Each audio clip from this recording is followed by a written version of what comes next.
Morning. We're going to get started.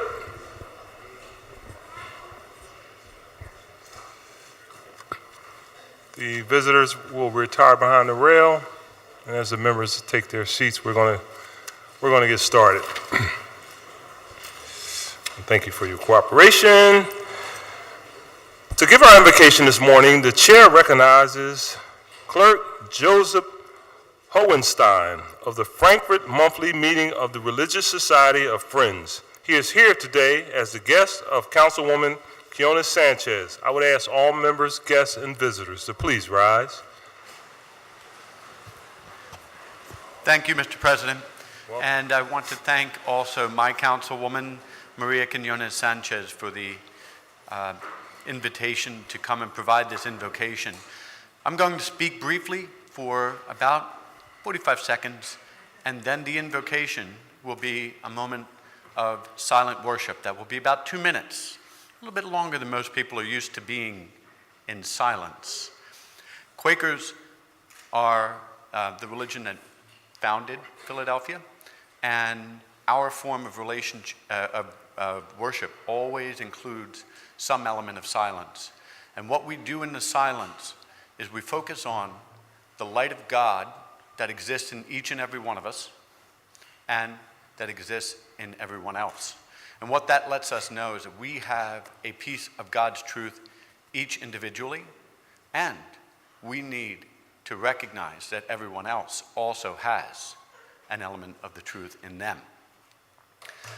When we start meetings for business like this, we do take time, about 2 minutes again, for silent worship. And so that's what I'm going to do. And one little trick I'll give, and Quakers do have tricks. One little trick I'll give is that in meetings for business, for worship, we often think and try to listen and hear the voices of those who are in the meeting with us.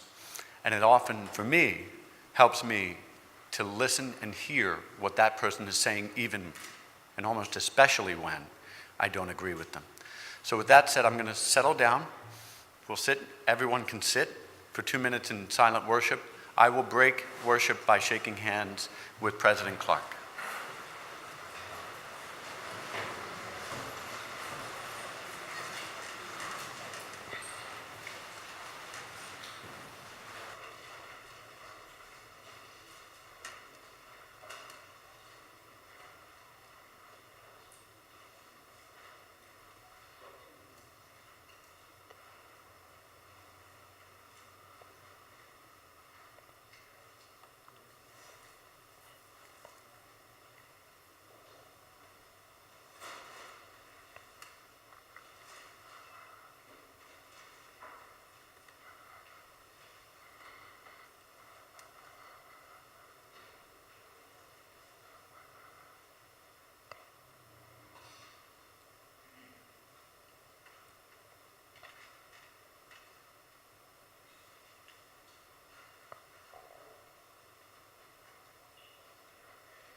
Thank you so much for those inspiring thoughts. Councilor, be at ease.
Thank you very much.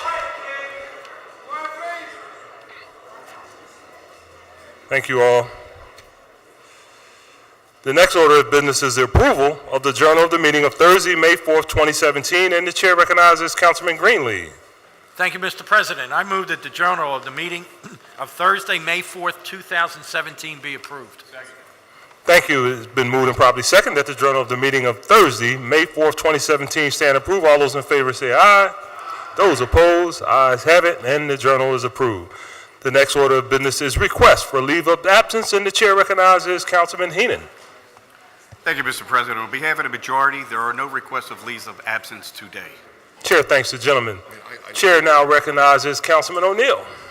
Thank you, Mr. President. On behalf of the Republicans, there are no requests for leave of absence. Chair thanks the gentleman. At this time, I would like to dispense with the regular order of business, and I would like to thank everyone who has taken time out of their busy day to come down and witness their government in action. We really appreciate the fact that you're here. And we also hope that you have a knowledgeable day, but more importantly, we hope that you have a pleasurable day, so much so that you come back again.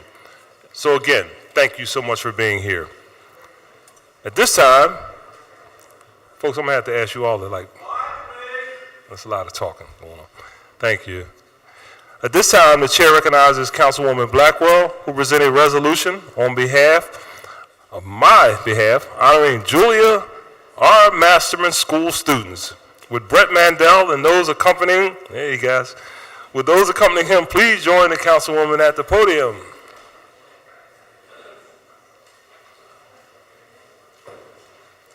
There you go. And joining the Councilwoman, we have Councilman Greenlee.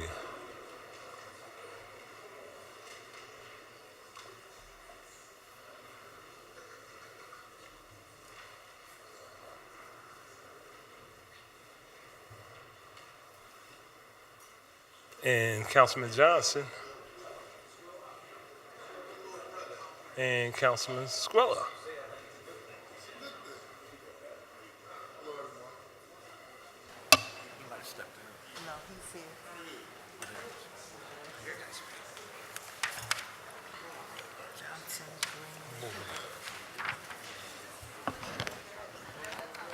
Thank you, Mr. President. Thank you. It is with great pride that we present this resolution on your behalf.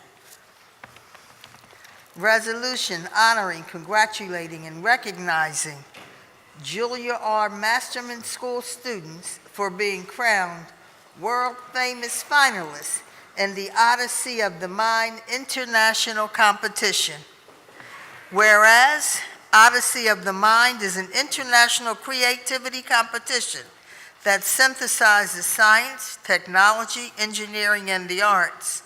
And whereas Odyssey of the Mind has been encouraging students around the world to, quote unquote, think outside the box and work together as a team to solve challenging problems since 1978. And whereas Julia R. Masterman School's Odyssey of the Mind Division I team, consisting of Emma Crismer, Havana Covington, Azalea Derrickson, Azalea. All right. Michael Fennerty, Amelia Hoffman, Sydney Mandel, Lachlan Peppersack. Is that right, Peppersack? Yes. All right.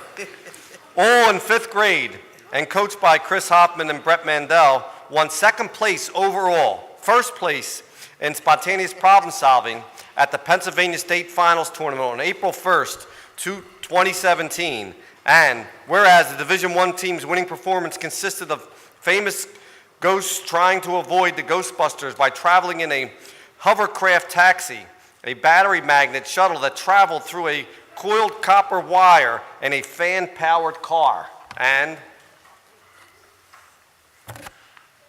whereas the Julia R. Masterman School's Odyssey of the Mind Division II team, consisting of Drew Brown in the 8th grade, Willem Kusinu in the 8th grade, Abiano Flora in the 8th grade, Samuel Najiro, 7th grade, Julia Powers, 6th grade, Rory McDonald, 8th grade, and Ariel Weinbaum, 8th grade, and coached by Chris Powers, a Powell Elementary School teacher, and the one and only Brett Mendel.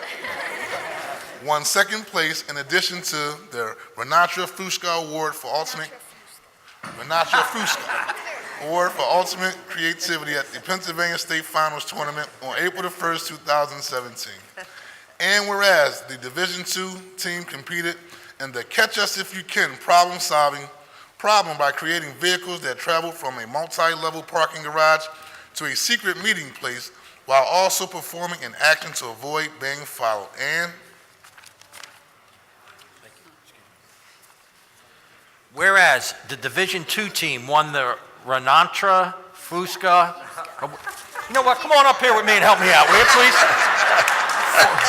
For ultimate creativity, the highest award in Odyssey, by creating a performance about the inner working of the human body that included a train of thought fan car, a blood vessel boat that traveled in a bloodstream, really? And a walking neuron. And whereas the Julia R. Masterman School, a Philadelphia public school, will for the 4th straight year compete in the Odyssey of the Mind World Finals. Approximately 6,000 students from across the United States and around the world will represent the best of young creative minds and compete at Michigan State University in East Lansing on May 24th, 2017 through May 17th, 2017. And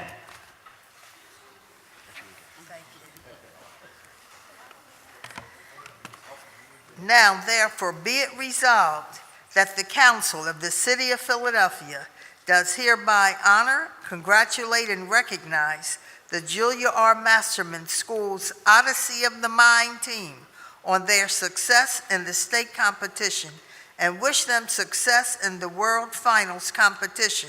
And further be it resolved that an engrossed copy of this resolution be presented to the Julia R. Masterman School's Odyssey of the Mind team as evidence of the sincere sentiments of our legislative body. And certainly, this is signed. It was introduced by President Darrell Clarke, agreed to and signed and co-sponsored by all members of council.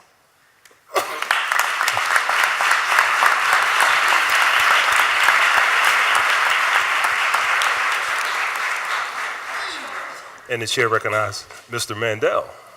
Our friend. Thank you so much for this honor, Mr. President, and it seems like there are fewer people worthy of that title every day in this country. But Mr. President, thank you so much for having us. It's an incredible little streak that we've been on, and with apologies to Walt Whitman, the school that is great is the one with the great students.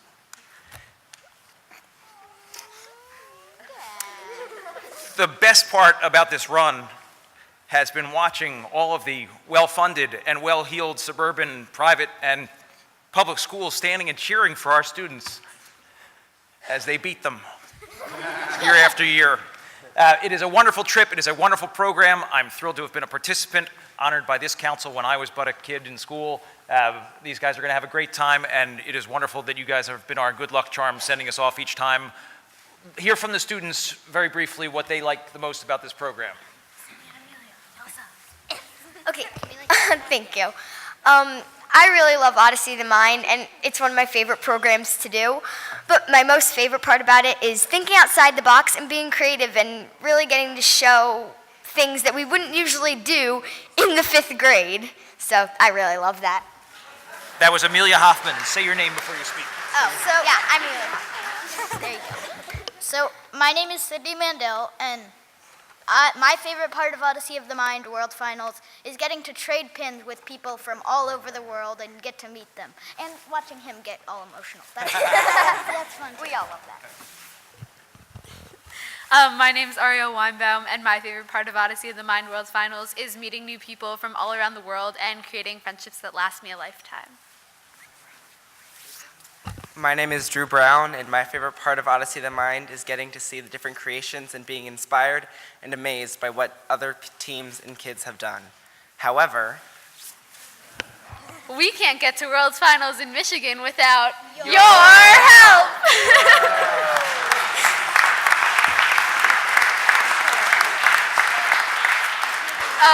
We have a GoFundMe page. I don't know exactly what the link is. The but council president will share the link, I'm sure. yeah, so we have a GoFundMe page if you'd like to donate, and you can also write checks out to Masterman HSA if you'd like to help us. Awesome. Thank you. Councilwoman East. You guys go down here and take pictures.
Thank you.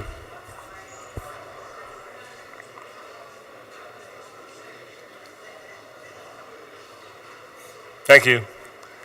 At this time, the chair recognizes Councilman Henon, who will present a resolution honoring Father Judge High School students, Jack Flynn and Dylan Feby. Would Jack Flynn and Dylan Feby, Ed Harrington, and those accompanying him please join the councilman at the podium?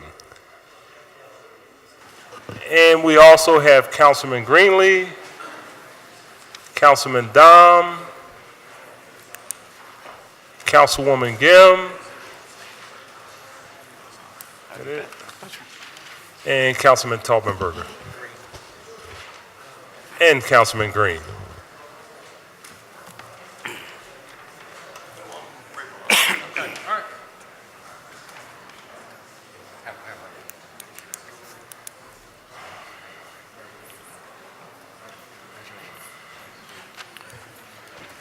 Well, good evening, or good morning, everybody. And, before we start with the presentation and the folks are joining us here, I have to tell you, this is an impressive story that deserves the accolations and the recognition that it deserves.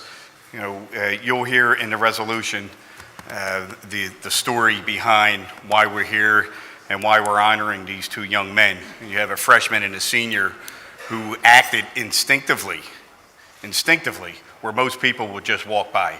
And you see on some of these reality TV shows and some of these prank shows where you have, these setups for responsive people, and normally people ignore situations. Right? These two young men saved a person's life by instinctively jumping in while the rest of the bus that they were on sat there, while people out front walking the street kept walking by. And it is quite remarkable that these kids who were get up, go to school, doing their normal routine, go to catch a bus, a SEPTA bus, public transportation, to go home, and an individual who attempted suicide, who obviously had some deep issues that they were dealing with or could not deal with, ran into the bus. These two kids were on the bus, and they were off the bus as quick as he hit the bus. And, the measures that they took without having any knowledge of being a paramedic, an EMT, or CPR, all right, they quickly took off the clothes that they were wearing, off of their sweater, and applied a tourniquet on a laceration on the neck, and noticed the scene as they were in seconds. Noticed that there were wrist lacerations and a neck laceration, bleeding profusely. And they were told upon the arrival from our emergency medical responders, all right, that if it wasn't for their quick actions, as quick as they did, and the actions that they took to stop the bleeding, to keep the man alive and coherent until the medics responded, that gentleman would not be here with us today. So it is an amazing story. So today we are honoring Father Judge High School students Jack Flynn and Dalen Feby for their heroic actions on February 7th, 2017. Whereas, rooted in the spirituality of their patron, St. Francis de Sales, Father Judge High School educates the whole young man spiritually, intellectually, physically, emotionally, and socially in the Catholic tradition. And whereas the motto of Father Judge High School is educating the minds and souls of their students in the spirit of the gentleman saint, St. Francis de Sales. And whereas on Thursday, February the 7th, 2017, never were these qualities more evident as senior Jack Flynn and freshman Dalen Feby, both students at Judge, began what is normally a routine journey from home to school on their usual SEPTA Route 20 bus. And whereas the bus was en route when an unidentified male was spotted running towards the moving bus in an attempt to be deliberately hit. And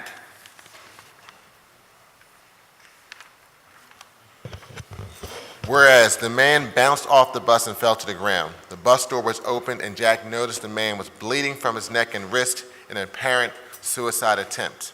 And whereas Jack and Dylan sprang into action, using their Judge sweaters to stop the bleeding from the man's neck and wrist and waited for him until an ambulance arrived. And whereas paramedics reached the scene and were very appreciative of the boys' actions in assisting in saving this man's life. And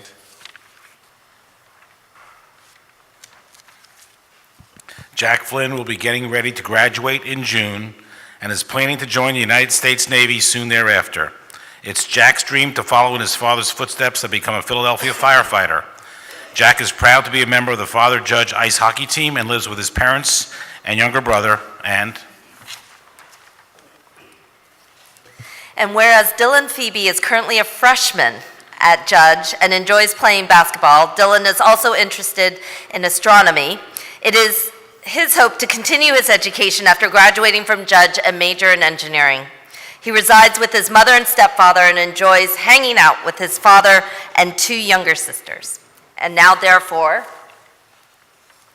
Be it resolved by the Council of the City of Philadelphia that we hereby honor and congratulate Father Judge High School students Jack Flynn and Dylan Feby for their heroic actions on February 7, 2017. Resolved further that an engrossed copy of this resolution be presented to Jack and Dylan, further evidencing the grateful appreciation and deep admiration of this legislative body. And I also want to add in closing that, I want to thank the parents of these 2 young gentlemen who have an incredible future, all right, to have instincts like that. They're good people. Good people do good things. And great people, all right, who come from good families and have the opportunity to be a part of the community. You should be honored of their heroic actions. You should be honored them as fine young men. And to the school, Father Judge, I happen to be a product of Oblates of St. Francis de Sales. And I have to tell you, Father Judge does a wonderful job in making sure that family and community come together, all right, for the service of good and for all good men and women. So you should all be proud. And I want to thank you all and congratulations to you.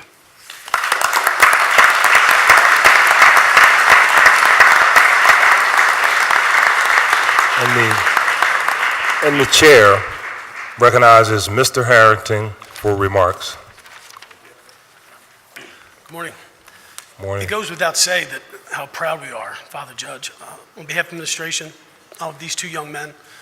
In the world today where a lot of young people kind of maybe get a bad rap or they have their earbuds in on their cell phones, here's 2 young men that didn't think.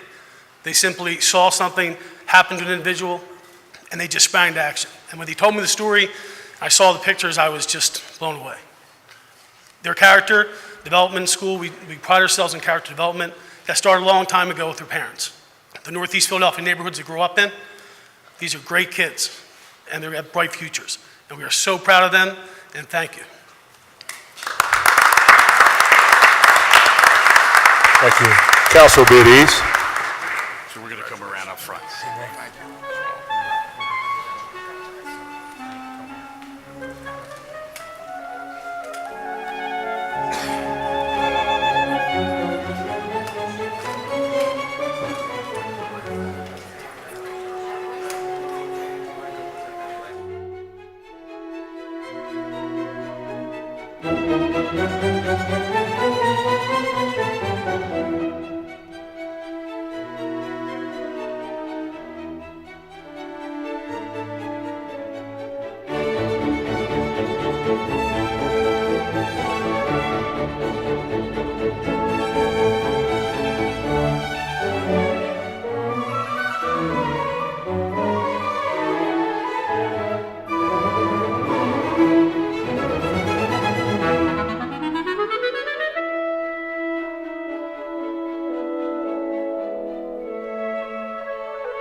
Thank you very much, young man.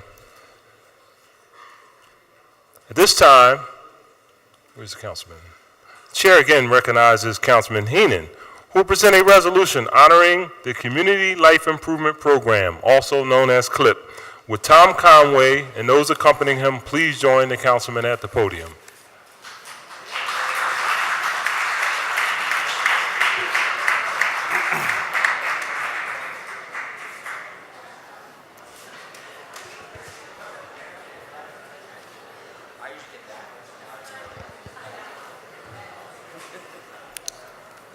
Hey, what's up, man?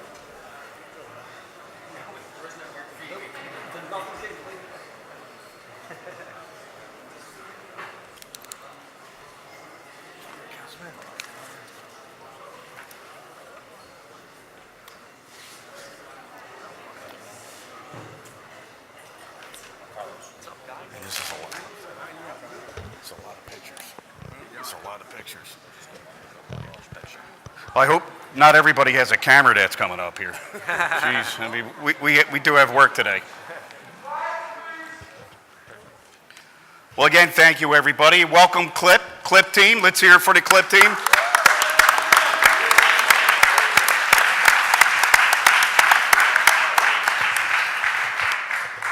Now, we're here to celebrate the 50-year anniversary of CLIP right here in the chambers. And for those who have been around, understand and know what went into the creation of CLIP, I see Councilwoman Blackwell, and I know Council President Clarke were all a part of it, and Councilman O'Neill were around at the time.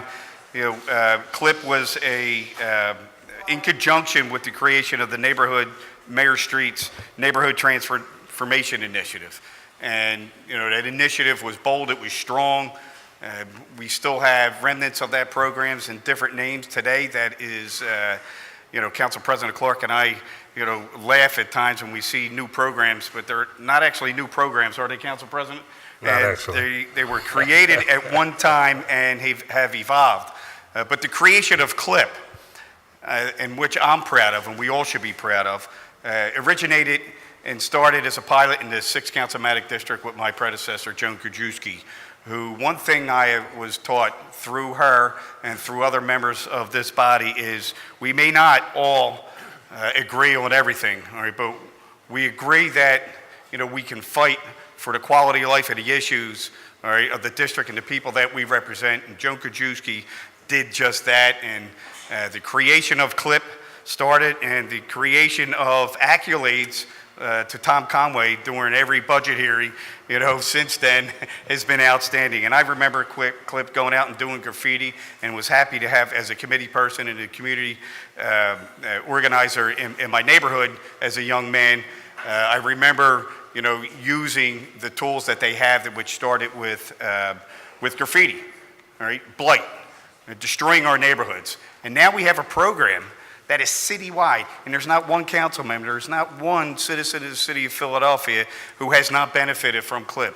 Over 1 million properties that have been had graffiti removed from it, 200,000 vacant lots, 30,000 exteriors of properties that are now in compliance with 69% or above with property maintenance. All right, that's all the quality of life issues that we deal with on a daily basis. And CLIP and its team and everybody up here and those who are not up here, who are out there remediating, out there who are cleaning up and working, all right, because the city must move on, and they're working and they're doing a fantastic job, all right, they're all a part of that.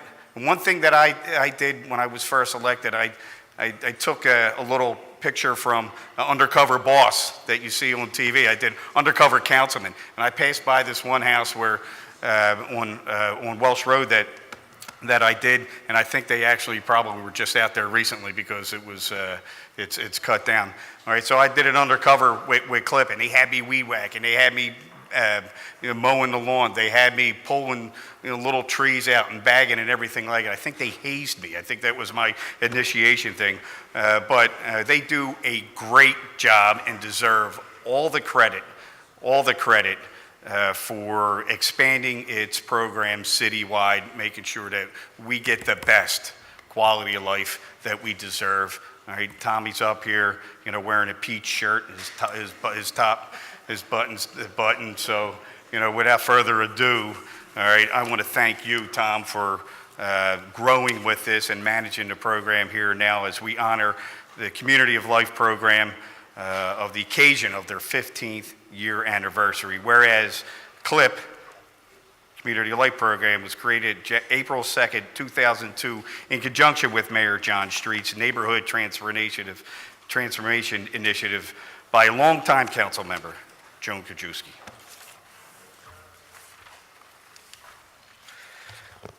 Whereas, originally designed to address quality of life issues in the 6th Councilmanic District, CLIP now can be found on a citywide level. The Community Life Improvement Program consists of several programs dedicated to improving the appearance of neighborhoods throughout the city of Philadelphia through the eradication of blight. Last year, CLIP cleaned over 15,000 vacant lots and 3,000 exteriors of properties. These programs are designed to maximize effectiveness and efficiency by inspecting and abating entire blocks. And whereas CLIP encourages business and residents of the city of Philadelphia to get involved in their neighborhood and partner with CLIP programs to make a difference. Their Community Partnership Program, CPP, assisted over 500 organizations last year and has supplied resources available for neighborhood cleanups to foster sustainable communities. And whereas CLIP's graffiti abatement teams are rapid response teams dedicated to the quick removal of graffiti, vandalism, and has been in existence for over 20 years. Tom started that in Mayor Rendell's second term, 24 hours then. A little different when we were working with the police, but still part of CLIP is why it works so well. This division of CLIP has been working with community organizations and business associations since 1996, removing graffiti vandalism from over 1 million properties. And whereas CLIP truly appreciates those groups that have partnered with the program and wishes to recognize the efforts and remarkable results that have come from these partnerships. Only through the combined efforts of community organizations, business associations, elected officials, city, state, and federal agencies working together can the quality of life truly improve in neighborhoods throughout the city. Now, therefore, be it resolved that the Council of the City of Philadelphia that hereby honor and commend the Quality Community Life Improvement Program on the occasion of their 15th year anniversary. Resolve further that an engrossed copy of this resolution be presented to the representatives of CLIP as further evidence of their sincere respect and admiration of this legislative body. And, one thing that you learn along the way, that when you only have X amount of years in council and others have tenure, you get taught a little lesson that it didn't just start in the 6th district, right? It was companioned with the 10th district, and I'm sure Brian O'Neill was one of the founders leveraging and championing for the district of the 10th Councilmanic District, along with Joan Kajewski and the mayor, to make sure that Northeast was represented in ways that it wasn't before, continuing to address the quality of life issues. So thank you all, and thank you, Brian. And Chair recognizes Tom Conway for remarks. Thank you. Thank you, Mr. President, members of City Council, for this resolution. Honor to the team at CLIP. I would also like to thank you for being so supportive of CLIP over the last 15 years. Thanks to you, Mayor Kenny, CLIP received additional funding last year to continue our mission of working with businesses and residents in cleaning up Philadelphia. I believe standing here with you today are some of the hardest working public servants in this city's history. Employees that truly care about making a difference, not just in our great city, but also in society. It's not just a job, it has become a mission to be the most effective, efficient, and caring agency in city government. And I believe we are on our way to succeeding. Our biggest accomplishments, although Councilman Henon mentioned what we've accomplished over the last 15 years, our biggest accomplishment is our ability to change people's lives by giving people a second chance. CLIP has a very robust hiring practice where we hire people re-entering society to work for CLIP. I am extremely proud of this accomplishment and the diversity of our workforce, as we truly represent the city and are up there as one of the most diversified organizations in this city.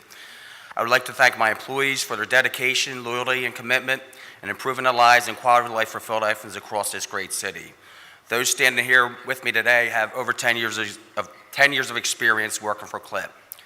None of this could have been accomplished if it were not for the two old school politicians, well, three, Mayor John Street and the late Councilman Kajewski and Brian O'Neill. Not the late Brian O'Neill. Mayor Street's neighborhood transformation Mayor Street's neighborhood transformation initiative was the right fit at the right time. His vision of transforming neighborhoods lives to this day through CLIP. He wanted to ensure that all Philadelphia neighborhoods received the lasting piece of the NTI program, and he succeeded. The Councilwoman's unwavering support of this enforcement education arm of the program allowed us to build the foundation to succeed early on. Again, I would like to thank City Council, Mayor County, and CLIP employees for their strong efforts in cleaning up Philadelphia and improving the quality of life on a daily basis in a very meaningful way. Thank you. Council will be at ease.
Thank you very much.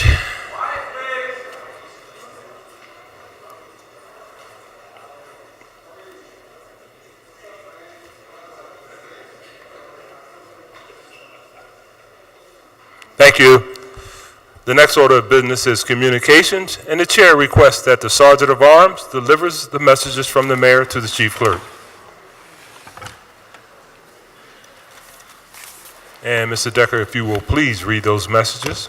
To the President and members of the Council of the City of Philadelphia, I am pleased to advise you that on May 8, 2017, I signed all the bills which were passed by Council at its session on April 27, 2017, and that on May 5, 2017, I signed the following bill which was passed by Council at its session on May 4, 2017, Bill number 170168. And I am submitting herewith for the consideration of your honorable body a resolution authorizing the Philadelphia Redevelopment Authority to dispose of certain properties located in the 7th Councilmanic District that will be transferred by the city to the authority by conveyance of such properties to the Philadelphia Land Bank. And an ordinance authorizing the Parks and Recreation Commissioner and the Procurement Commissioner on behalf of the city to execute a concession agreement with Treetop Quest or its wholly owned subsidiary for an aerial adventure park in West Fairmount Park, all under certain terms and conditions. You have any additional communications, Mr. Decker? I have none, Mr. President. Thank you very much. And the next order of business is introduction of bills and resolutions, and the chair recognizes Councilwoman Reynolds Brown. Good morning. I offer one resolution this morning. Thank you, Councilwoman.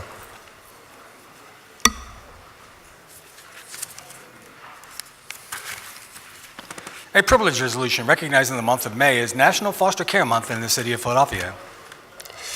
And that will be on this week's final passes calendar. Chair recognizes Councilwoman Blackwell.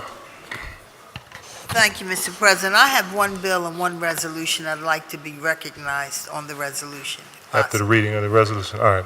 Thank you, Councilwoman. Thank you. An ordinance authorizing Route 34 Group to install, own, and maintain an open-air sidewalk cafe at 5021 through 23 Baltimore Avenue. Referred to committee. And a privilege resolution hereby recognizing May 18th, 2017 as Haitian Flag Day in Philadelphia. And chair recognizes Councilwoman Blackwell. Thank you, Mr. President. This bill is co-sponsored by Helen Gim, Alan Dom, Sherelle Parker, Mark Squilla, and Derek Green. And let me say, I was pleased to receive it. It was written by Steve Paul, who works for Councilwoman Gim, and who was Haitian-born, been here since he was a little boy, around 6 or 7. And he's been to our meetings, and we're very proud of his commitment and interest. As many of you know, Haiti was the first independent black country in the world who successfully fought the French colonizations. We're very proud that we'll be joining them next week in flag raising and be involved in many activities in addition to that. I know that Councilwoman Gim wants to speak as well. Chair recognizes Councilwoman Gim. Thank you very much, Council President. Thank you so much to Councilwoman Blackwell for her amazing partnership on a host of issues, especially impacting our African and Caribbean immigrant nations. In these times, as we face the rise of a reactionary and regressive administration that often seeks to turn the clock back on hard-won freedoms. This resolution about the Haitian Revolution and Haiti's legacy of revolutionary struggle for a just and equal society is an example for all of us today. The Haitian Revolution was one of the most influential uprisings in the Western Hemisphere. It sparked slave revolts throughout the Caribbean, which forced the eventual end of slavery in the British and French Caribbean occupied territories. And additionally, it inspired the 3 major slave revolts in the United States of America. The African heroes in Hispaniola fought for human rights, liberty, equality, and fraternity, and went on to establish the first free black republic in the world, the Republic of Haiti, the first independent nation in Latin America, and the first nation to renounce slavery. We must never forget Haiti. We must never forget Haiti's history, its legacy. We must celebrate and hold Haiti up in times like these. We need those historical lessons more than ever. Thank you so much, Councilwoman Blackwell. Thank you, Council ladies. And that will be on this week's final passes calendar. Chair recognizes Councilman Greenlee. Thank you, Mr. President. On your behalf, I offer one bill. Thank you, Councilman. An ordinance authorizing Boyd's Realty Partnership to install, own, and maintain concrete planter encroachments at 1818 Chestnut Street. That bill will be referred to committee. Chair recognizes Councilman Henon. Thank you, Council President. Today I offer one bill and two resolutions. Thank you, Councilman.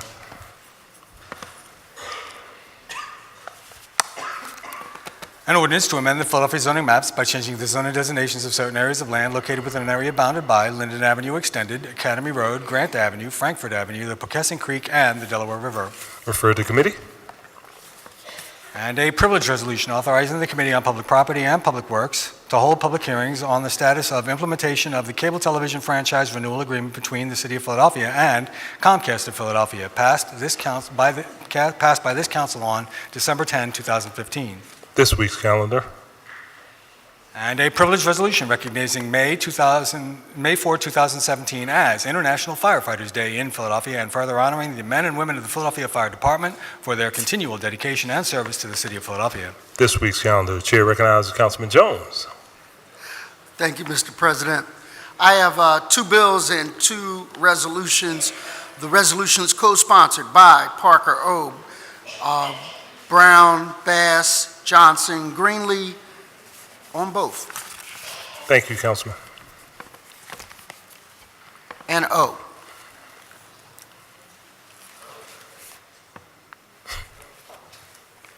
An ordinance authorizing the Parks and Recreation Commissioner and the Procurement Commissioner on behalf of the city to execute a concession agreement with Treetop Quest or its wholly owned subsidiary for an aerial adventure park in West Fairmount Park. Councilman, after council, I want to ask you what that is. Refer to committee. Mr. President, I can show you better than tell you. All right, thank you.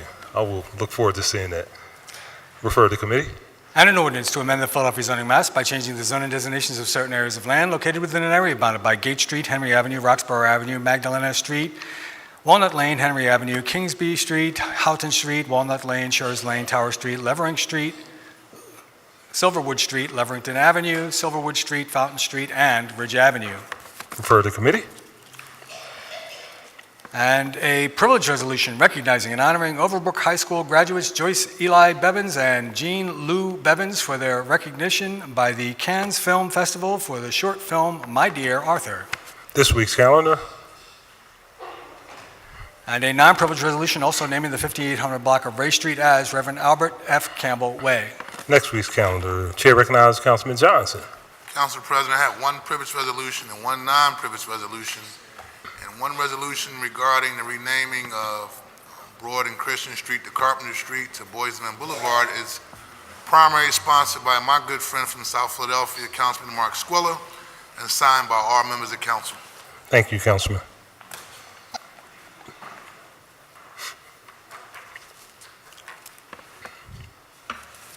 A privilege resolution honoring Principal Joanne Beaver of Philadelphia High School for the Creative and Performing Arts, a recipient of the 2017 Lindback Award, which recognizes distinguished principal leadership.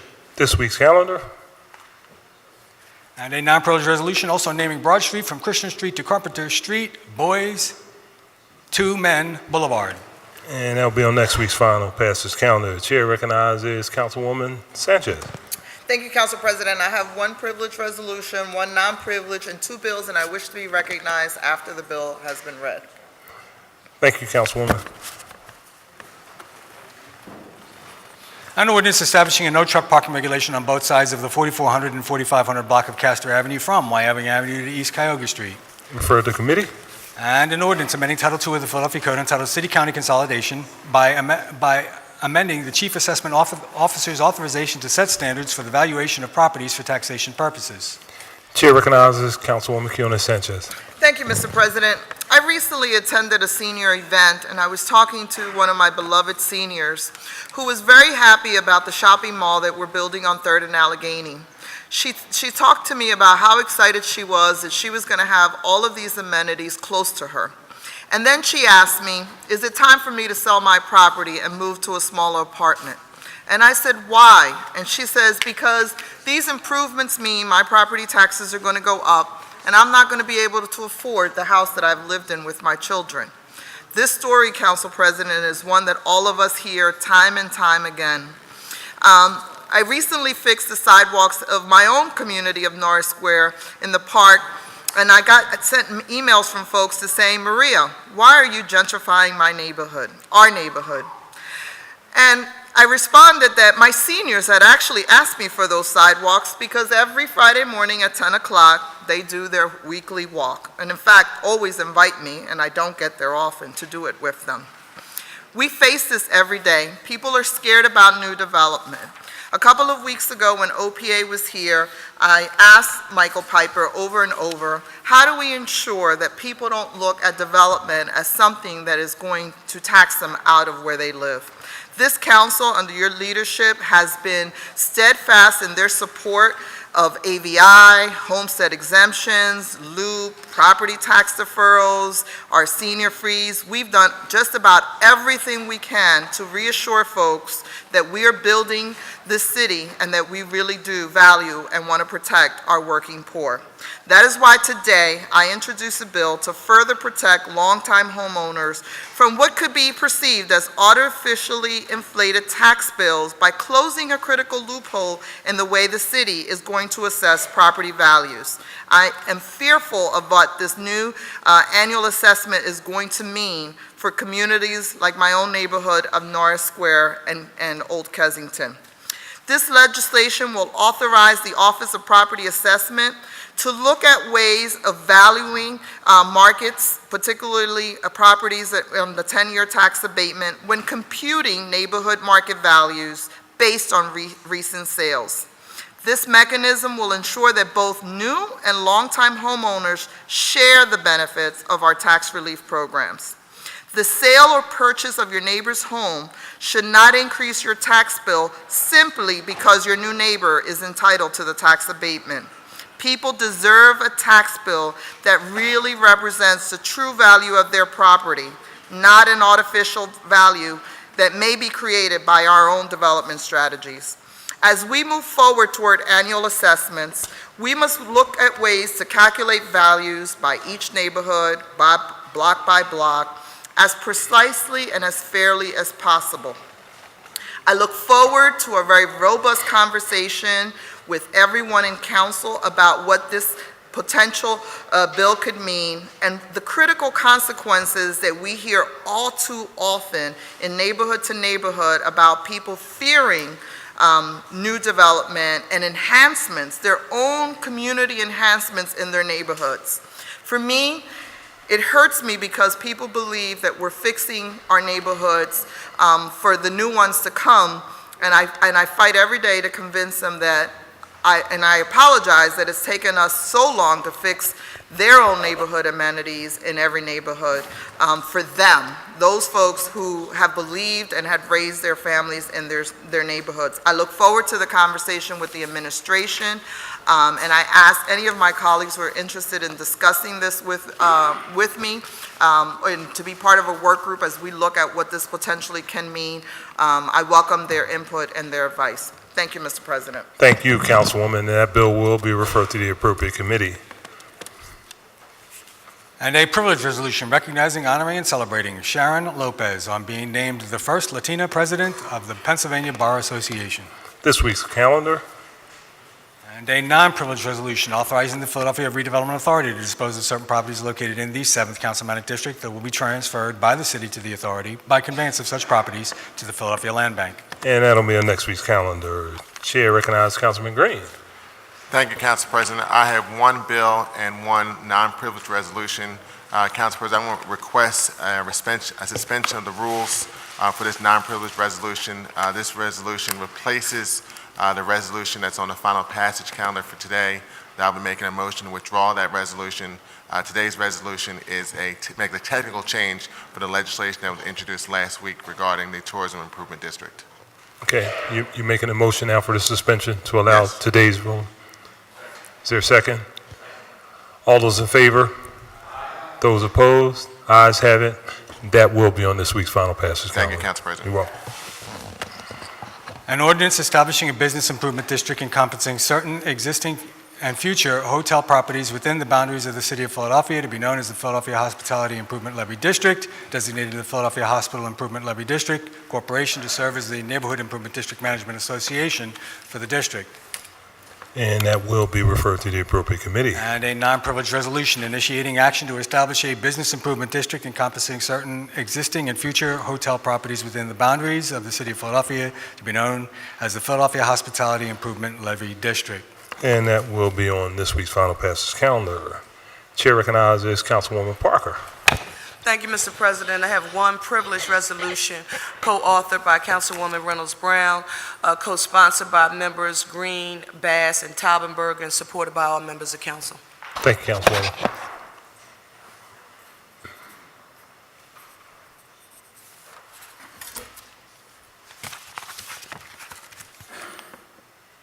A privileged resolution recognizing and honoring the members of Delta Sigma Theta Sorority Incorporated's Quaker City Alumni Chapter Social Action Committee on the occasion of the 14th year of Delta Days at City Council. This week's final passes calendar.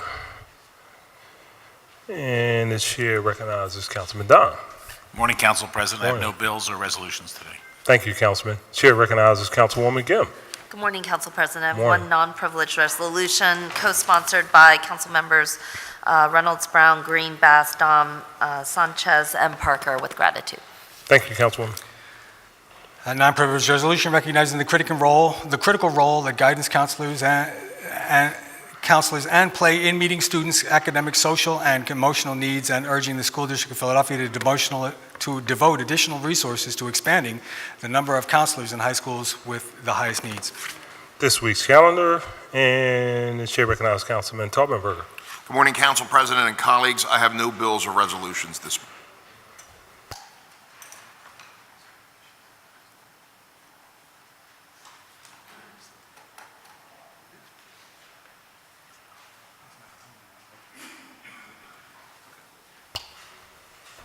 I'm sorry, Councilman.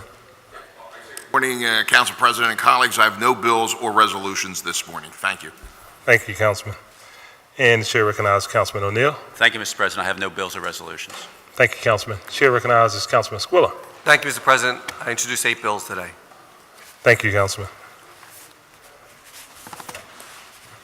An ordinance to amend the Philadelphia zoning maps by changing the zoning designations of certain areas of land located within an area bounded by Front Street, the Delaware Expressway, Laurel Street, Canal Street, and Poplar Street, and an ordinance to amend Title 14 of the Philadelphia Code entitled Zoning and Planning by revising certain provisions of Section 14-500 entitled Overlay Zoning Districts for the amendment of the North Delaware Neighborhood Commercial Area Overlay District, and an ordinance amending Title 3 of the Philadelphia Code entitled Air Management Code by amending Chapter 3-200 thereof entitled Prohibited Conduct to add a new section prohibiting the cutting of rubber tires by any person, and an ordinance amending Section 14-702 of the Philadelphia Code entitled Floor Area and Height Bonuses, and Section 14-704 of the Philadelphia Code entitled Open Space and Natural Resources by making technical changes relating to the CDO Central Delaware Riverfront Overlay District, and an ordinance authorizing 2732 Donna's Bar to install, own, and maintain an open-air sidewalk cafe at 2732 East Allegheny Avenue, and an ordinance authorizing B1 Holdings to install, own, and maintain an open-air sidewalk cafe at 767 South 9th Street, and an ordinance authorizing 1338 Incorporated to install, own, and maintain an open-air sidewalk cafe at 1338 through 40 South 10th Street, and an ordinance authorizing WT Restaurant Holdings to install, own, and maintain an open-air sidewalk cafe at 743 South 4th Street. Thank you. Those 8 bills just read by the Chief Clerk will be referred to the appropriate committees. And the chair recognizes Councilwoman Bass. Thank you, Mr. President. I offer one privileged resolution, co-sponsored by council members Gim, Quiñones-Sánchez, and Green. Thank you, Councilwoman.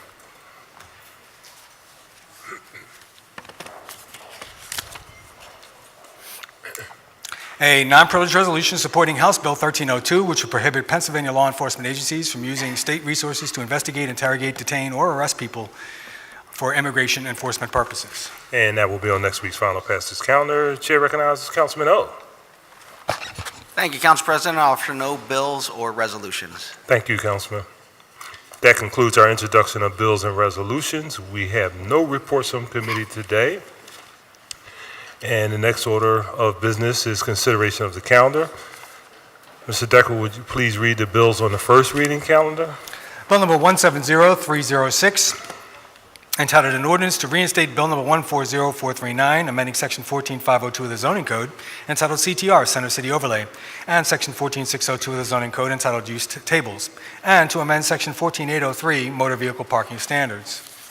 And Bill Number 170289, entitled An Ordinance amending Section 12701 of the Philadelphia Code, entitled Bicycle Lanes, by authorizing the Department of Streets to designate bicycle lanes in both directions on American Street from Jefferson Street to Lehigh Avenue for the removal of a travel lane on American Street in the same limits, all under certain terms and conditions. Thank you. The chair agrees. These bills will be placed on our second reading and final passage calendar at our next session of council. Chair now recognizes Councilman Henon for a motion concerning the bills on the second reading and final passage calendar.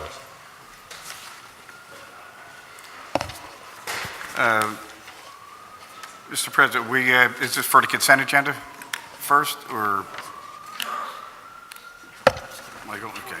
So thank you, Mr. President. I move that the rules of council be suspended to permit the use of the consent agenda to consider the following bills on the second reading final passage calendars. Bill numbers 170140A, 160680, 170149, 170201, 170265, 17031, 170331, 17033, 17015, 170 016, 170-308, 170-329, 170-330, 161, 108, 170-002, 170-086, 170-203, 170-264, 170-281, 170-283, 170-284, 170-286, 170-292, 170-305, 170-311, and 170-336. Second.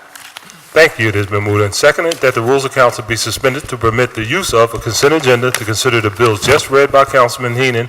All those in favor say aye. Aye. Those opposed? The ayes have it. The motion carries, and we will consider the consent agenda shortly. Chair again recognizes Councilman Henon for the purpose of calling up bills and resolutions on the regular second reading and final passage calendar. Thank you, Mr. President. In addition to the bills being considered on the consent agenda, the following resolutions and bills are being called up for second reading and final passage calendars today. Bill numbers 170443, 170449, 170335, 170205, and 170332. All other bills and resolutions are being held. Thank you very much. Before considering our calendar today, we will have our public comment session. The public comment session will go as follows. If you are interested in testifying on a bill or resolution that is on the final passage calendar, if you have not already signed up, you may do that. The table to my left, when your name is called, you will go to the podium in the middle of the council chambers. There's a device on that podium. When the light turns green on that device, it will be your time to speak. When the light turns yellow, you will have 30 seconds to conclude your remarks. When the light turns red, we would ask that you please adhere to those guidelines established by council and conclude your remarks. You will be given 3 minutes to testify. Thank you very much. Mr. Decker, you please call the first name. Stan Shapiro, commenting on 170330. Good morning. Thank you, Council President. Members of Council, I'm Stan Shapiro, and I'm testifying today on behalf of Philadelphia Neighborhood Networks.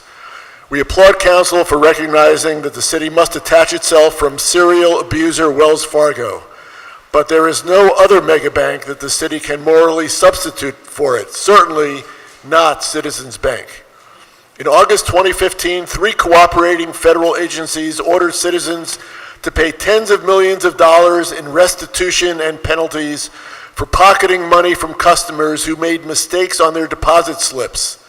In a truly remarkable pattern of grand larceny, if a customer's deposit slip inadvertently understated the amount of their actual deposit, the bank would credit the customer with a mistaken amount and pocket the difference.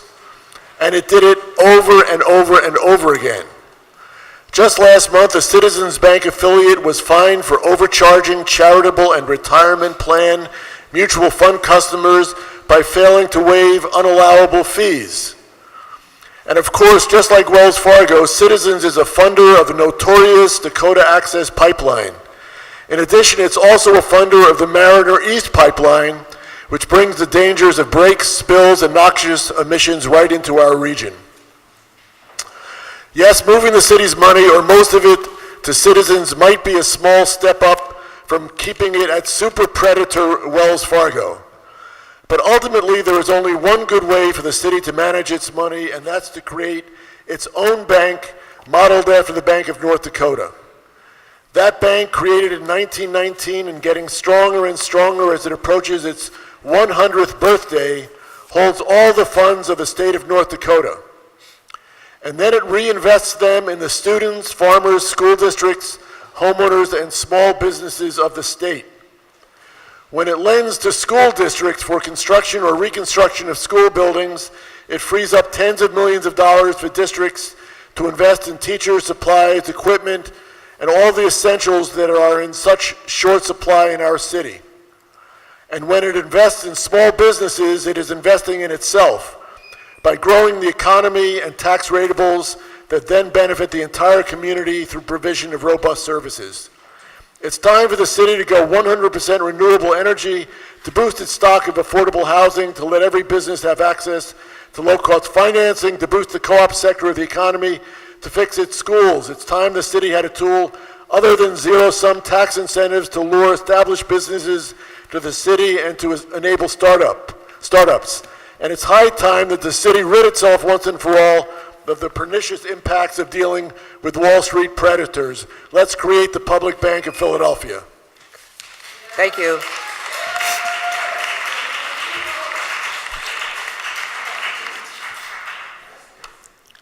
Kelly Morton,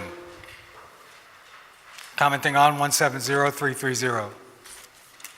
Hi, my name is Kelly Morton, and I'm a member of Reclaim Philadelphia. We applaud the removal of the $2 billion from Wells Fargo Bank. However, we reject the perception that we are chained to big banks like Wells Fargo and Citizens Bank because they're the only ones who can handle our large accounts. This perception leads us to tolerate criminal practices like those of Wells Fargo for far too long, practices which have directly harmed Philadelphians, our school district, vulnerable indigenous and minority populations, and the environment, as others have pointed out here today. We ask City Council to join other progressive cities in exploring a public bank for Philadelphia. Our city faces financial threats from the federal government and the state government over our status as a sanctuary city. We also face constant threats of budget cuts from the state legislature. In the face of these threats, the autonomy provided by a public bank is uniquely beneficial to our city. Beyond the initial economic boon of saving millions in fees every year, a public bank could offer below market rate loans to projects that would foster real economic and community growth. Our city is full of innovators who have real solutions to our problems. Rather than relying on a partnership program with a big bank whose practices undermine its contributions, the city could invest directly in these initiatives via a public bank. The key points here are that a Philadelphia public bank could save the city millions in fees, and all of its revenue would be invested back into the city, where it's needed and where we can directly see the results of our investment. Thank you. You're welcome.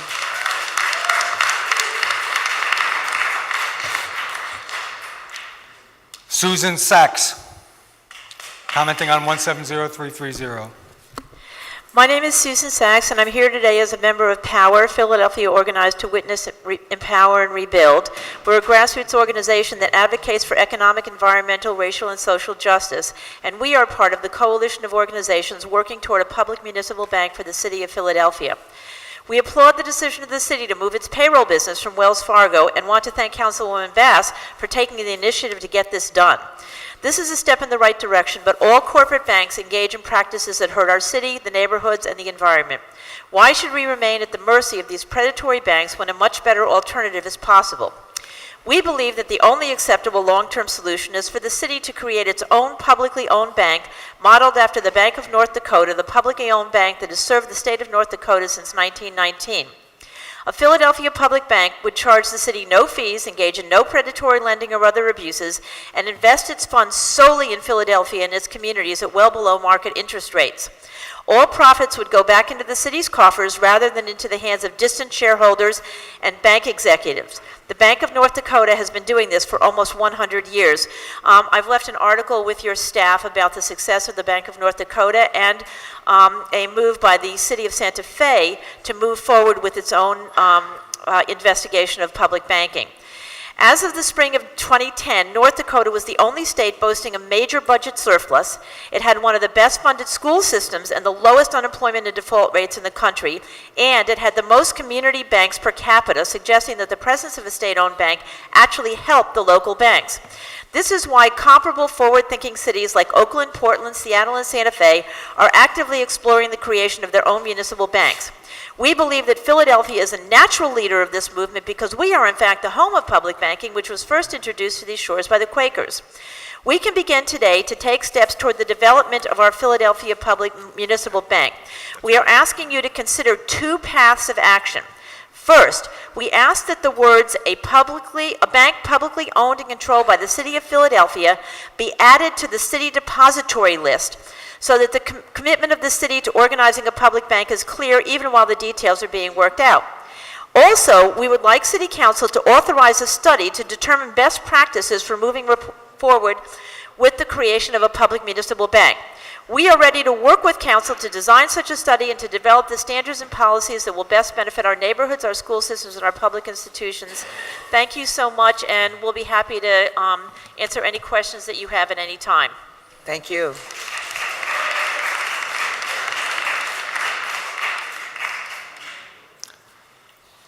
Meghna Chandra. Commenting on 170330. Hi, my name is Meghna Chandra, and I'm a community organizer with 215 People's Alliance, an organization that's fighting for racial and economic justice. I'm here today to testify in favor of 17033 and 170329, following up on the testimony of our member Van Fields at the Finance Committee. So when the news broke about the fraudulent account scandal, in which Wells Fargo got caught telling their staff to make 2 million fake bank accounts in their customers' names, we decided to ask people about their experiences with Wells Fargo. So I spent the last few months talking to hundreds of people outside of Wells Fargo Bank, and every time we went out, we would meet at least 3 to 4 people who told us about ghost charges on their account, hidden fees, discriminatory treatment, and unresponsive or disrespectful customer service. We've heard how from people on fixed incomes, how Wells purposefully takes money out of people's bank accounts when they know they don't have money, so they can charge them $35 in overdraft fees. We've heard stories of discriminatory treatment, how one of our members was approved for a loan on his property in a rapidly gentrifying neighborhood, but was mysteriously denied it several days later, an African-American member. We've heard from former employees who left Wells Fargo because they didn't like pushing products on low-income and immigrant communities who didn't know what they were signing up for. We can connect our members' experience to Wells Fargo's predatory business model. They've been found guilty in the Supreme Court for the overdraft fees and pushing that on working people. They make 1/4 of their profits, their non-interest related profits, in these kind of hidden charges. They're found guilty of discriminatory lending, and they're one of the biggest foreclosures in the city. And also they're part of a consortium of banks that took $161 million from the Philadelphia School District by selling them swap deals, which went bad after the recession, which was caused by banks and corrupt banks like Wells Fargo and corporate banks. And they're also one of the top financiers of private prisons, Core Civic and Geo Group. So in doing business with Wells Fargo, the city is supporting a known predator of poor and working people. Our members also see the swindling of their bank accounts and foreclosures of their homes as connected with Wells Fargo's funding for Dakota Access Pipeline and the oil refinery. And more people will talk about the pipeline. But the refinery is responsible for 72% of toxic emissions in Philadelphia. And as Van, one of our members, said, Wells Fargo is funding polluters that threaten the well-being of my family and my community, and the city enables them by doing business with them. So we just want to say we applaud City Council under Cindy Bass's leadership for responding to community and activist groups to take on Wells Fargo, but we know Wells Fargo is the worst of the bad, and to get to the heart of the problem, we need the city to hold its money in a public bank that will put the people before profits and invest in the community.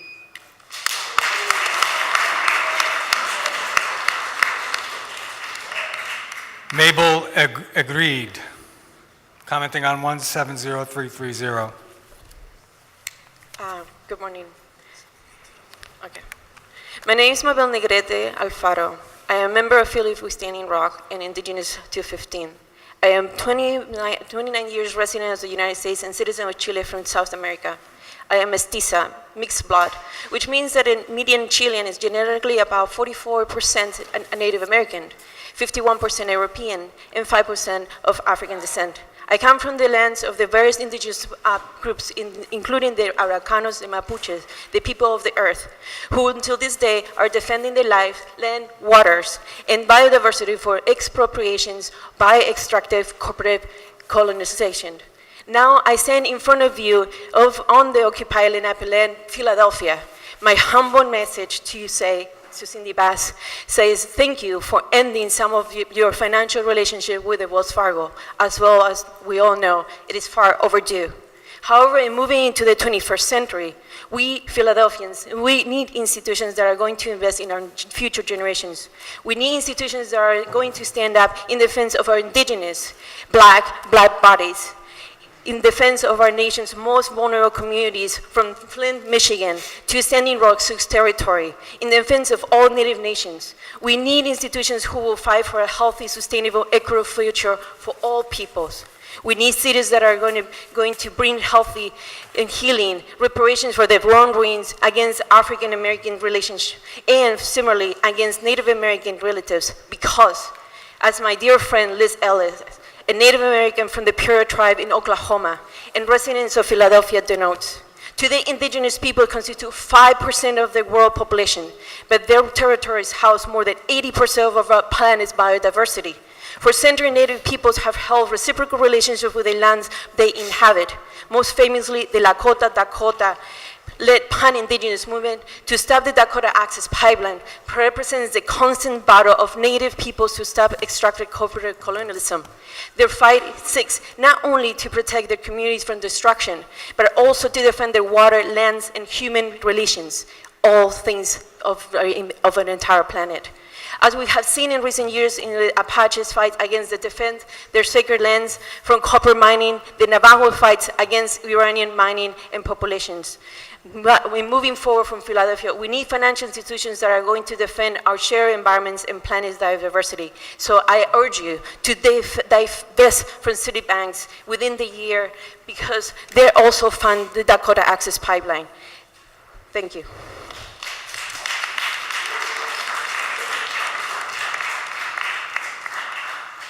Priscilla Bell.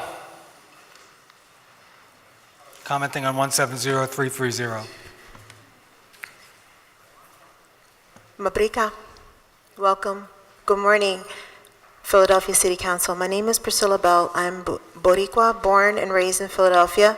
I'm also an active member of the Taino Revitalization Movement, which brings awareness of my indigenous people who were the first to encounter colonialism in this hemisphere.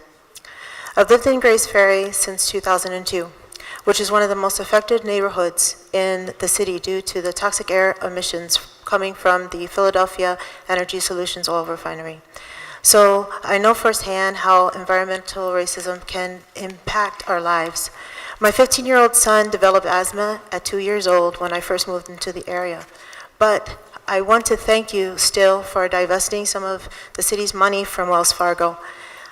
But I also urge for you to be cautious on your decision and moving forward, because like Citizens Bank, there are other institutions that do not have the best interests of our people, Philadelphia, and of our environment.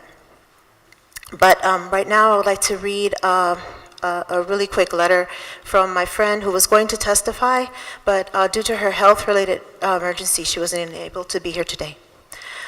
Dear Mayor Kenny and Philadelphia City Council, Se go, gahin ti ao, di bao, yun kayets. In English, my name is Jennifer Diabo. I am a citizen of Philadelphia as well as of the Mohawk Nation of Ga-na-wai-ge. I apologize for my absence, and as much as I ask my comrades to read this for me today, because this morning, once again, I'm sitting in the oncology office at Fox Chase Center, praying this time that my breast cancer has not returned or metastasized, and that I will be here long enough on this earth to see my 3-year-old daughter grow up. The realities of what happens to us human beings when oil spills and toxic chemicals are dumped and released has been a reality for our Mohawk people for decades. We have seen astronomical rates of birth defects in our children, excessively high rates of cancer due to years of proven dumping and leaching of chemicals in our waterways. In my family alone, my grandmother, father, stepmother, sister, 1-year-old son, 16-year-old daughter, and myself have been affected all by cancer. In addition to our illness and the ecology of our land, the wildlife and the water has been destroyed. So in closing, I urge you to consider standing with us, the First Nations people, and help us win our battle against the destruction and the dwindling of the sacred lands and clean water. I plead with you to fully divest our city from banks funding the Dakota Access Pipeline. Naiwe, thank you.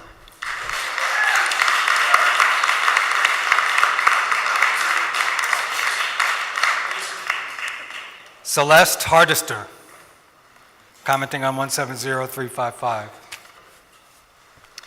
Thank you, Council people. Good morning. It's often humbling to hear the concerns expressed in this room. I'm here to give testimony on Bill 170335, representing the Chestnut Hill Community Association. We understand a primary goal of this legislation is to enable all RCOs to have a method for obtaining more complete information upon which to base their decisions. We support this intention, but have several concerns about the outcome. In our communications with multiple RCOs, we have learned of none that were aware of this legislation until very recently. Because RCOs are generally volunteer-based, last-minute notifications can be problematic. The Chestnut Hill Community Association did not learn of the bill until April 25th, which did not allow adequate time for responding at the April 28th Rules Committee hearing. We feel this legislation, as it is currently written, will be onerous to all parties involved, including city agencies, developers, and RCOs. The project information form within the legislation sets a platform for a tremendous amount of information to be provided, far more than RCOs with a bench of professional capacity generally request to see.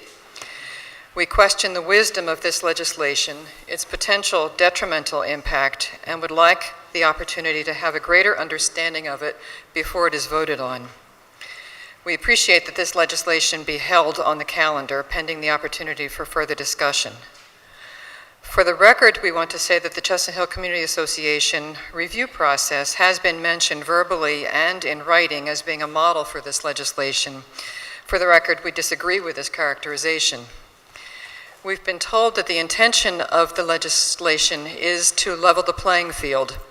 We are concerned that the invasive nature of some of the information requested on the project information form exceeds leveling the playing field and instead somewhat changes the game.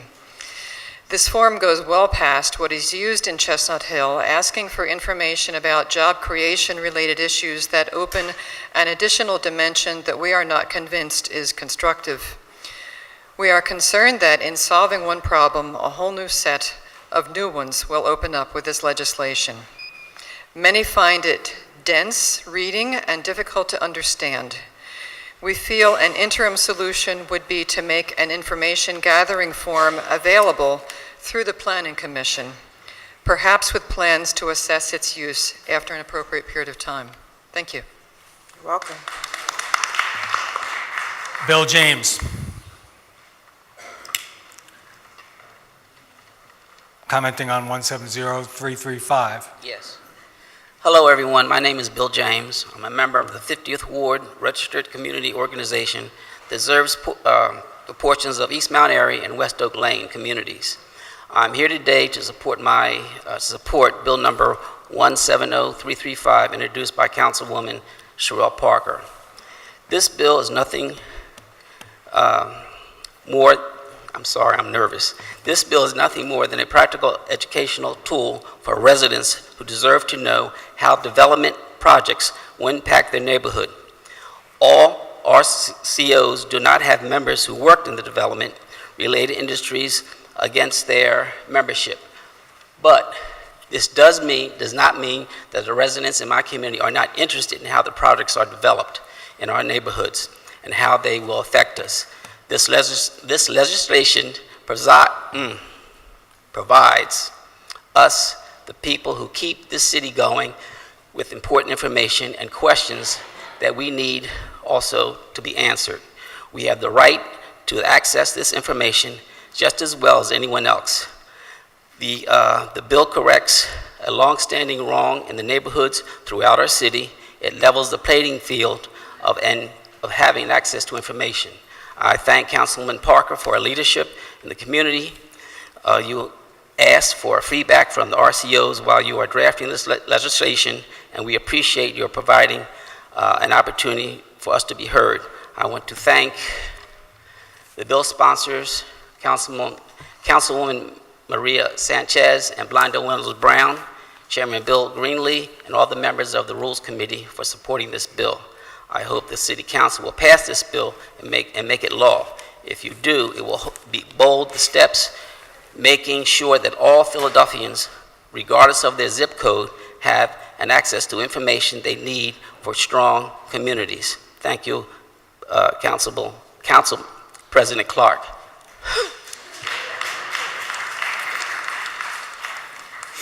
Bernadette Tanksley.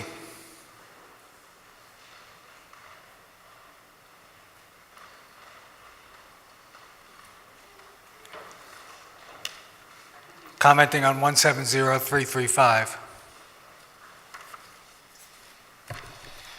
Hello.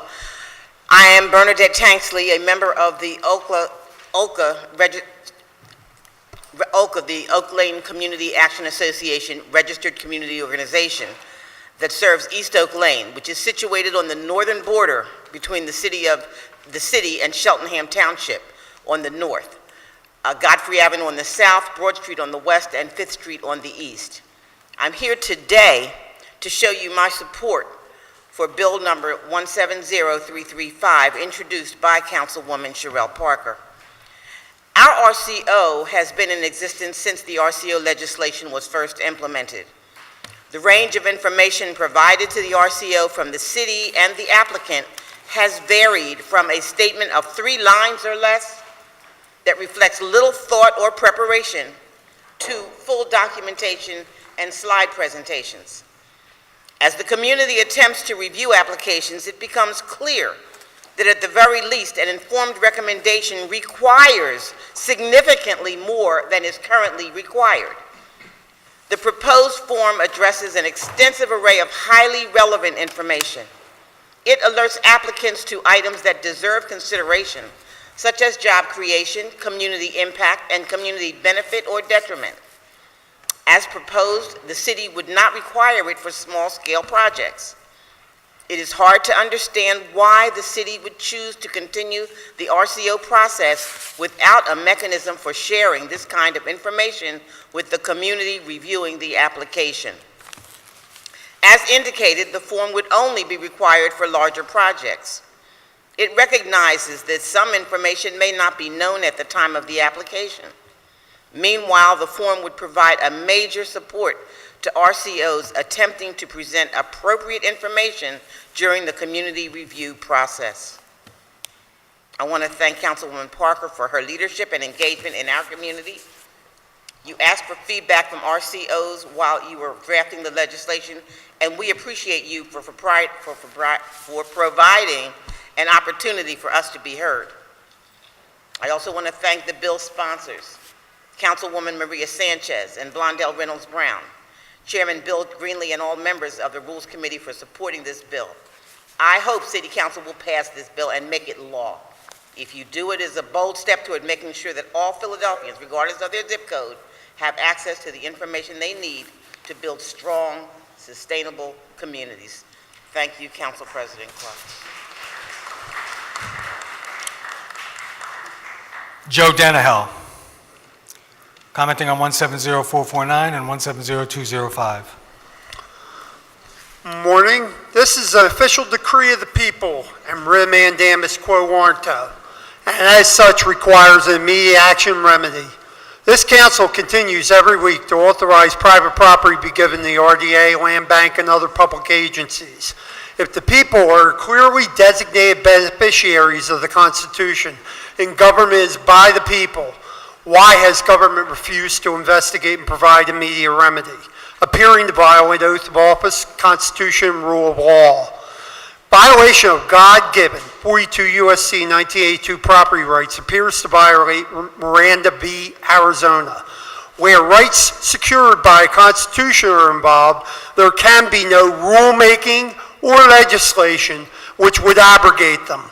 The council and mayor claim that when your God-given rights are violated, it is a matter for the courts. Have council and mayor forgotten their sworn oath and their fiduciary duty? Cooper v. Aaron says you cannot violate the Constitution and laws without first violating your oath of office to uphold, obey, and defend the Constitution and laws. The council, mayor, and the city oppose my 7th Amendment common law trial by jury. Violating your sworn oath, laws, and constitutions is not an option. The constitutions require immediate remedy of this breach of law. Your oath of office requires you to act or face prison. 42 U.S.C. 1982, 1983, 1985, 1986, 1918 U.S.C. 241, 242, 2381, 2384, PA Constitution, Article 1, Section 1 through 11, 26 PA CSA 703, 705, 708, 709, 712, 713, 716, and other laws listed in SCOTUS 15, 89, 65, 14, 13, 30, 14, 4056 appear violated. I call for the federal and Commonwealth governments to perform their constitutional obligations to investigate and prosecute all involved in the theft and illegal deed transfer of my home, 1038 West Wyoming Avenue, the denial of God-given 42 U.S.C. 1982 property rights for 23 years is egregious, extraordinary, oath-violating, and requires immediate remedy. A just government must obey the rule of law. This color of law government must have its charter to govern revoked until a constitutionally compliant government is installed. Public servants cannot refuse their sworn duty to act any more than a fireman can refuse to fight a fire. The sovereign people require the Constitution and laws be enforced. Jail is required for all who violate oath or law. It takes a lot of cooperation to create and allow monumental corruption.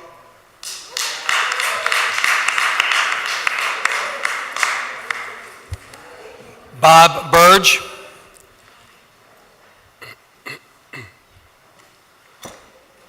Not here. Oh, there he is. He's here. Commenting on 170289. Good morning, sirs. Good morning. Ma'am. Morning. Ma'ams. Two things. That I agree with the bill that's being passed today or voted on today with Wells Fargo, but also I think that we need to look at some of the other banks that are in this country that are good, honest banks. We don't need to perform, and this is only my opinion, that we don't need to start a Bank of Philadelphia because it's a lot of hassles and to get involved with that. And the other thing, my biggest thing today is that I know you put this on next week's bill, but I want to thank the City Council and Indigo Bike people for the job well done, and thank you for keep funding that and making new bike lanes for the city bicycle riders. We appreciate that. And I'm urging that the bicycle people and the car people work together on the streets of Philadelphia, because I have seen a couple accidents already since I started riding bikes, my 6 months going into being in the bicycle world. And I've been in a couple myself because of cars being impatient with that. Thank you, and thank you, the gentlemen and ladies from Indigo Bike Path watching this. Thank you for all your hard work and good job that you're maintaining the bikes and keeping our bicycle world alive. Thank you, sirs. Thank you for your testimony. There are no other speakers in the public comment list, Mr. President. Thank you very much. That concludes our public comment. We will now continue with our calendar.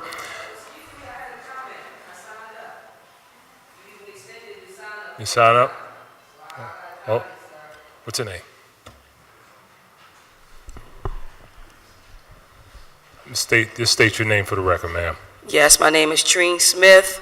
I want to say good afternoon to my fellow Philadelphians, President Clarke, City Council members, and the public. I'm a social and environmental justice activist, and I urge you all to take bold, calculated stands against injustice on all fronts. We understand that America could be a much better place if we would all just do that with fervent passion. I want to thank all earth protectors, those of air, land, and water, and all who really fight for equality and justice. May we uncompromisingly, in our search for truth, may we be uncompromising in our search for truth. May we be relentless in our efforts to transform evil into justice.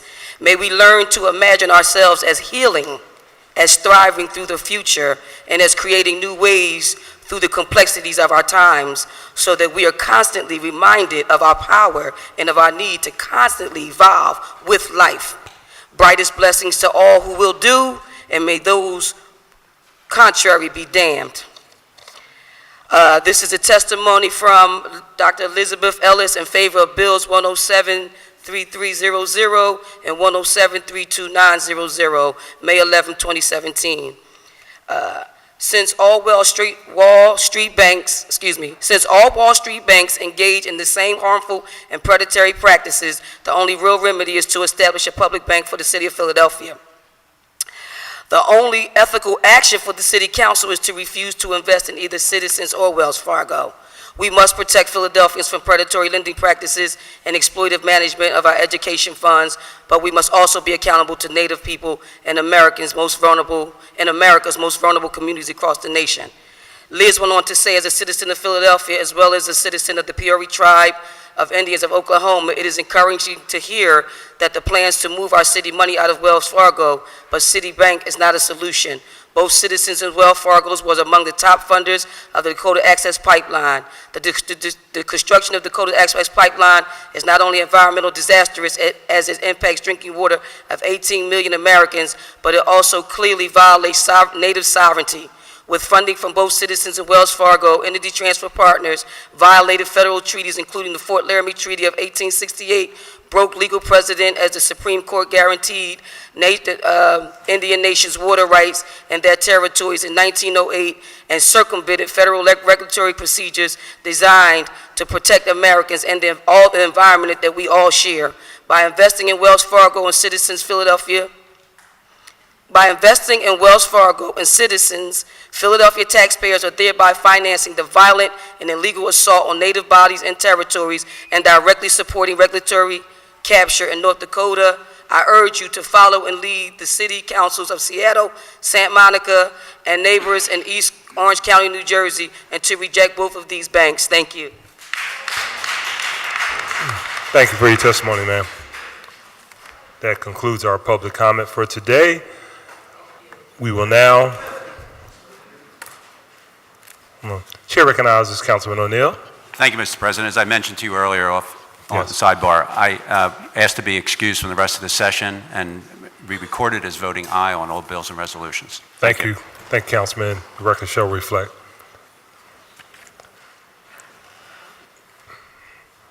We will now consider today's bill consent agenda.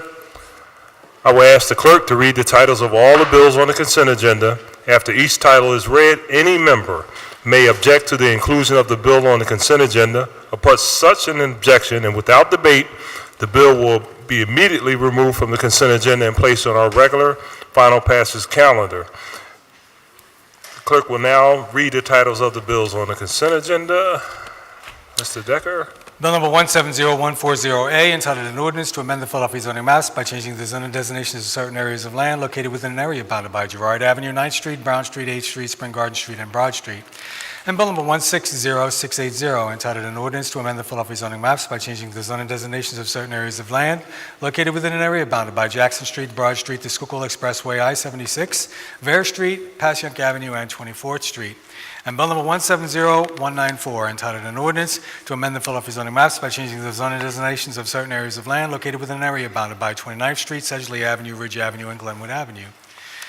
And bill number 170201, entitled an ordinance amending Title 14 of the Philadelphia Code entitled Zoning and Planning by amending Section 14905 entitled Non-Accessory Signs by authorizing the Director of Finance to create a separate fund for revenue collected by the city with respect to advertising on municipal property, authorizing the disposition of such revenue, and making conforming amendments to any other applicable sections of the Philadelphia Code. And bill number 170265, entitled an ordinance to amend the Philadelphia zoning maps by changing the zoning designations of certain areas of land located within an area bounded by Devereaux Avenue Extended, Keystone Street, Princeton Avenue, Keystone Street, Cotman Avenue Extended, Milner Street, Bly Avenue Extended, and the Delaware River. And bill number 170310, entitled an ordinance to amend the Philadelphia zoning maps by changing the zoning designations of certain areas of land located within an area bounded by Aramingo Avenue, Cambria Street, Frankford Avenue, the Railroad Right-of-Way, Kensington Avenue, and Lehigh Avenue. And bill number 170331, entitled an ordinance to amend the Philadelphia zoning maps by changing the zoning designations of certain areas of land located within an area bounded by Lehigh Avenue, 20th Street, Sedgley Avenue, and 22nd Street. And bill number 170333, entitled an ordinance to amend the Philadelphia zoning maps by changing the zoning designations of certain areas of land located within an area bounded by Roosevelt Boulevard, Adams Avenue, Arrett Street, Oxford Avenue, and Oxford Circle. And bill number 170015, entitled an ordinance amending section 1703 of the Philadelphia Code, entitled Refunds, regarding credits and due dates. And bill number 170016, entitled an ordinance amending Title 19 of the Philadelphia Code, entitled Finance, Taxes, and Collections, to include transfers between step-parents and step-children as a transaction excluded from the realty transfer tax. And bill number 170308, entitled an ordinance constituting the 16th supplemental ordinance to the amended and restated General Airport Revenue Bond Ordinance, providing for certain amendments to the amended and restated General Airport Revenue Bond Ordinance. And bill number 170329, entitled an ordinance authorizing the city treasurer to enter into an amendment agreement with Wells Fargo Bank for provision of payroll banking services to the city. And bill number 170330, entitled an ordinance authorizing the city treasurer to enter into a professional services agreement with Citizens Bank of Pennsylvania for provision of payroll banking services to the city. And bill number 161108, entitled an ordinance amending Chapter 11600 of the Philadelphia Code, entitled Construction Encroachments and Projections Over, On, and Under Streets, to provide additional requirements in connection with sidewalk closures. And bill number 170002, entitled an ordinance authorizing the revision of lines and grades on a portion of City Plan Number 269 by relocating the easterly house line of University Avenue from a point approximately 545 feet north of Curie Boulevard to a point approximately 236 feet further northwardly therefrom. And bill number 170086, entitled an ordinance authorizing the revision of lines and grades on a portion of City Plan Number 269 by relocating portions of the house lines and curb lines of Convention Avenue from 34th Street to Health Sciences Drive. And bill number 170203, entitled an ordinance authorizing the installation of all-way stop signs at the intersection of 57th Street and Wyalusing Avenue. And bill number 170264, entitled an ordinance authorizing Owen Kamihira of Bar Fred to install, own, and maintain an open-air sidewalk cafe at 1040 North 2nd Street. And bill number 170281, entitled an ordinance regulating the direction of movement of traffic on American Street between Girard Avenue and Thompson Street. And Bill number 170283, entitled An Ordinance Authorizing Piedmont 1901 Market to construct, own, and maintain various right-of-way encroachments at 1901 Market Street. And Bill number 170284, entitled An Ordinance Authorizing Brandywine Operating Partnership to construct, own, and maintain various right-of-way encroachments at 1900 Market Street. And Bill number 170286, entitled An Ordinance Establishing a No Truck Parking Regulation on the 2600 and 2700 blocks of Winchester Avenue, both sides. And Bill number 170292, entitled An Ordinance Establishing a No Truck Parking Regulation on both sides of Argonne Avenue from Somerville to Belfield Avenue. And Bill number 170305, entitled An Ordinance Amending Chapter 9200 of the Philadelphia Code, entitled Commercial Activities on Streets, by amending Section 9213, entitled Farmers Markets, to revise certain provisions related to the permissible location of the Farmers Market on South 43rd Street near Clarke Park.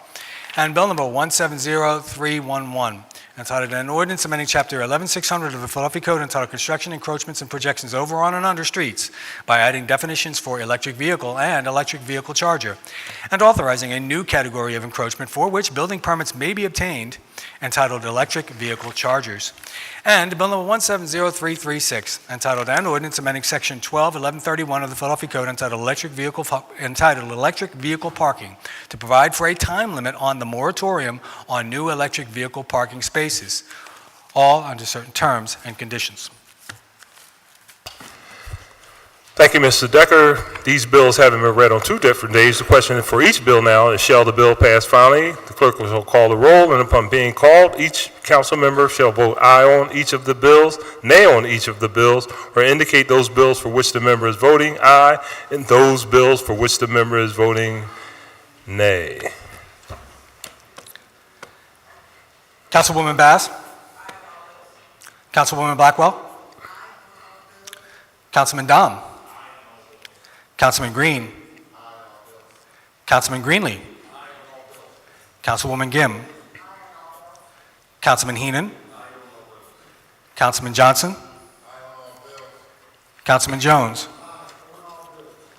Councilman O'Neill is voting aye on all bills. Councilman O? Councilwoman Parker? Councilwoman Quiñones-Sánchez? Councilwoman Reynolds-Brown? Councilman Squilla? Councilman Taubenberger?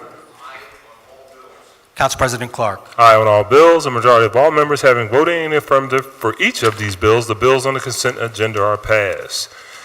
We now consider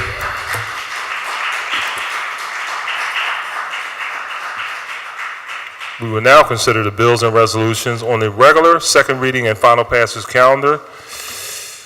Mr. Decker, if you will read the title of 170443. A resolution initiating action to establish a business improvement district encompassing certain taxable, for real estate tax purposes, hotels within the boundaries of the city and county of Philadelphia, to be known as the Philadelphia Hospitality Improvement Levy District, designated the Philadelphia Hospitality Improvement District Corporation to serve as the Neighborhood Improvement District Management Association under the Community and Economic Improvement Act. And the chair recognizes Councilman Green. Council President, I move that this bill be withdrawn. It's been moved and properly second. All those in favor? Those opposed? Ayes have it. Bill number resolution 170443 is withdrawn. Mr. Decker, 170449. A resolution approving the redevelopment contract of the Philadelphia Redevelopment Authority for the redevelopment and urban renewal of a portion of the Auburn redevelopment area identified by house number and street address as 2246 East Cambria Street. Chair recognizes Councilman Squilla. Thank you, Mr. President. Move for the adoption of the resolution. It's been moved and properly second. All those in favor say aye. Those opposed, ayes have it. 170449 is adopted.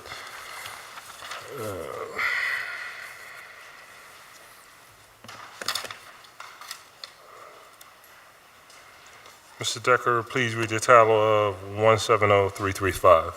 An ordinance amending Title 14 of the Philadelphia Code entitled Zoning and Planning and Title 18 of the Philadelphia Code entitled Commerce to provide for the preparation and distribution of project information forms with respect to certain development projects. Chair recognizes Councilwoman Parker. Thank you, Mr. President. I would like to offer an amendment to Bill number 170335. A copy of the amendment has been circulated to all members of council, and I move for the adoption of the amendment. It's been moved and properly second. All those in favor? Those opposed? Ayes have it. Bill number 170335 has been amended. It will be placed on our second reading and final passage calendar at our next session of council. Mr. Decker, 170205. An ordinance amending Section 10-1000 of the Philadelphia Code entitled Fees to exempt the land bank from paying city recording fees in connection with property it acquires, amending Chapter 16-700 entitled Philadelphia Land Bank to provide for the leasing out of land bank property, and amending Chapter 19-1400 entitled Realty Transfer Tax to exempt the land bank and certain transactions involving the land bank from payment of realty transfer tax. This bill has been heard on 2 separate days. The question is, shall the bill pass finally? Mr. Decker, call the roll. Councilwoman Bass. Councilwoman Blackwell. Councilman Dom. Councilman Green. Councilman Greenlee. Councilwoman Gim. Councilman Henon. Councilman Johnson. Councilman Jones. Councilman O'Neill is voting aye. Councilman O. Councilwoman Parker. Councilwoman Quiñones-Sánchez. Councilwoman Reynolds Brown. Councilman Squilla. Councilman Taubenberger. Council President Clarke. Aye, the ayes are 17 and nays are 0. Majority of members present voting in affirmative, the bill passes. Mr. Decker, 170332. An ordinance authorizing transfers and appropriations for fiscal year 2017 from the general fund and the grants revenue fund, certain all city offices, departments, boards, and commissions, to the general fund, the water fund, and the community development fund under certain all city offices, departments, boards, and commissions. This bill has been heard on 2 separate days. The question is, shall the bill pass finally? Mr. Decker, call the roll. Councilwoman Bass. Councilwoman Blackwell. Councilman Dom. Councilman Green. Councilman Greenlee. Councilwoman Gim. Councilman Henon. Councilman Johnson. Councilman Jones. Councilman O'Neill is voting aye. Councilman O. Councilwoman Parker. Councilwoman Quiñones-Sánchez. Councilwoman Reynolds Brown. Councilman Squilla. Councilman Taubenberger. Council President Clarke. Aye, the ayes are 17 and nays are 0. Majority of members present voting in affirmative, the bill passes. Mr. Decker, do you have any additional resolutions? A resolution recognizing the month of May as National Foster Care Month in the city of Philadelphia, introduced by Councilwoman Reynolds Brown.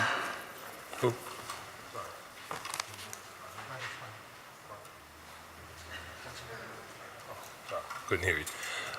Chair recognizes Councilwoman Reynolds Brown. Thank you, Mr. President. I move for the adoption. It's been moved and properly second. All those in favor say aye. Aye. Those opposed, ayes have it, and that resolution is adopted. And a resolution hereby recognizing May 18th, 2017 as Haitian Flag Day in Philadelphia, introduced by Councilwoman Blackwell. Chair recognizes Councilwoman Blackwell. Thank you, Mr. President. Move the adoption. It's been moved and properly second. All those in favor say aye. Those opposed, ayes have it, and that resolution is adopted. And a resolution authorizing the Committee on Public Property and Public Works to hold public hearings on the status of implementation of the cable television franchise renewal agreement between the City of Philadelphia and Comcast of Philadelphia, passed by this council on December 10, 2015, introduced by Councilman Henon. Chair recognizes Councilman Henon. Move for the adoption of the resolution. Second. It's been moved and properly second. All those in favor say aye. Those opposed, ayes have it, and that resolution is adopted. And a resolution recognizing May 4, 2017 as International Firefighters Day in Philadelphia, and further honoring the men and women of the Philadelphia Fire Department for their continual dedication and service to the City of Philadelphia, introduced by Councilman Henon.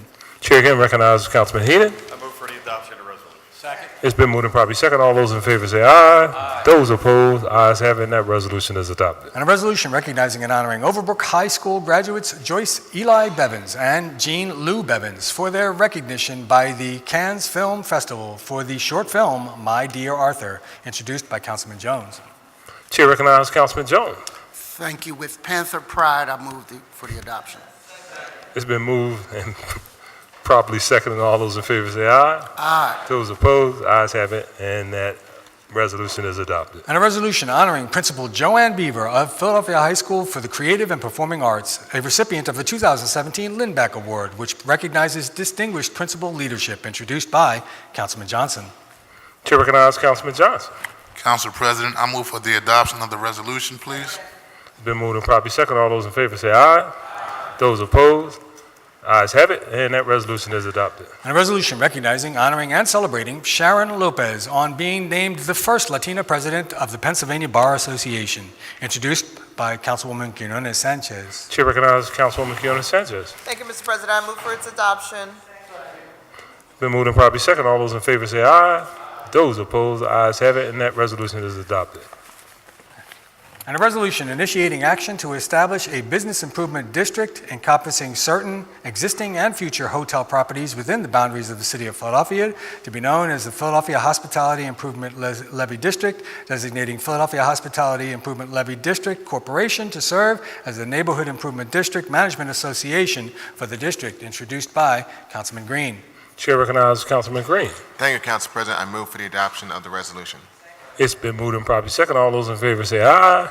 Those opposed, ayes have it, and that resolution is adopted. And a resolution recognizing and honoring members of Delta Sigma Theta Sorority Incorporated's Quaker City Alumni Chapter's Social Action Committee on the occasion of the 14th year of Delta Days at City Council, introduced by Councilwoman Parker. Chair recognizes Councilwoman Parker. Thank you, Mr. President. I move for the adoption of the resolution. It's been moved and properly second. All those in favor say aye. Those opposed, ayes have it, and that resolution is adopted. There are no other resolutions on the final passage calendar, Mr. President. Thank you very much, Mr. Decker. That concludes our calendar for today. Are there any speeches on the part of the minority? And speeches on part of the majority. Chair recognizes Councilman Jones. Thank you, Mr. President. Welcome. A couple of words and comments that I've heard you say by way of approaching development in your district, and Maria talked about it a bit. Councilwoman Sanchez talked about it a bit today. Councilman Johnson wrestles with it all the time. Councilwoman Blackwell has had to deal with it because there's an ebb and flow to development. Neighborhoods start, they rise, they've seen better days, sometimes they rise again.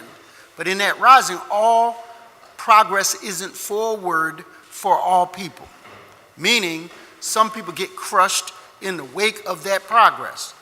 Yesterday, I had an opportunity to join the Philadelphia Tenants Union at one of my facilities at Penn Wynn on Lebanon Avenue. And if you know anything about Winfield, that property was built in 1960, 240 units, right around the time when that kind of architecture for the Jetsons, it was way cool. Like when you walk by there, you always thought some rich person lived in there. When I delivered orders to there, you felt like you were someplace. Well, it's seen better days. It was purchased recently by a group of investors. By now, those residents have been disabled veterans, people who have had challenges in their life that wound up on Section 8. And when I went out there, we had gotten complaints about it before, but when I went out there, the total disrespect to those people to receive a letter saying, in 30 days, you just gotta go.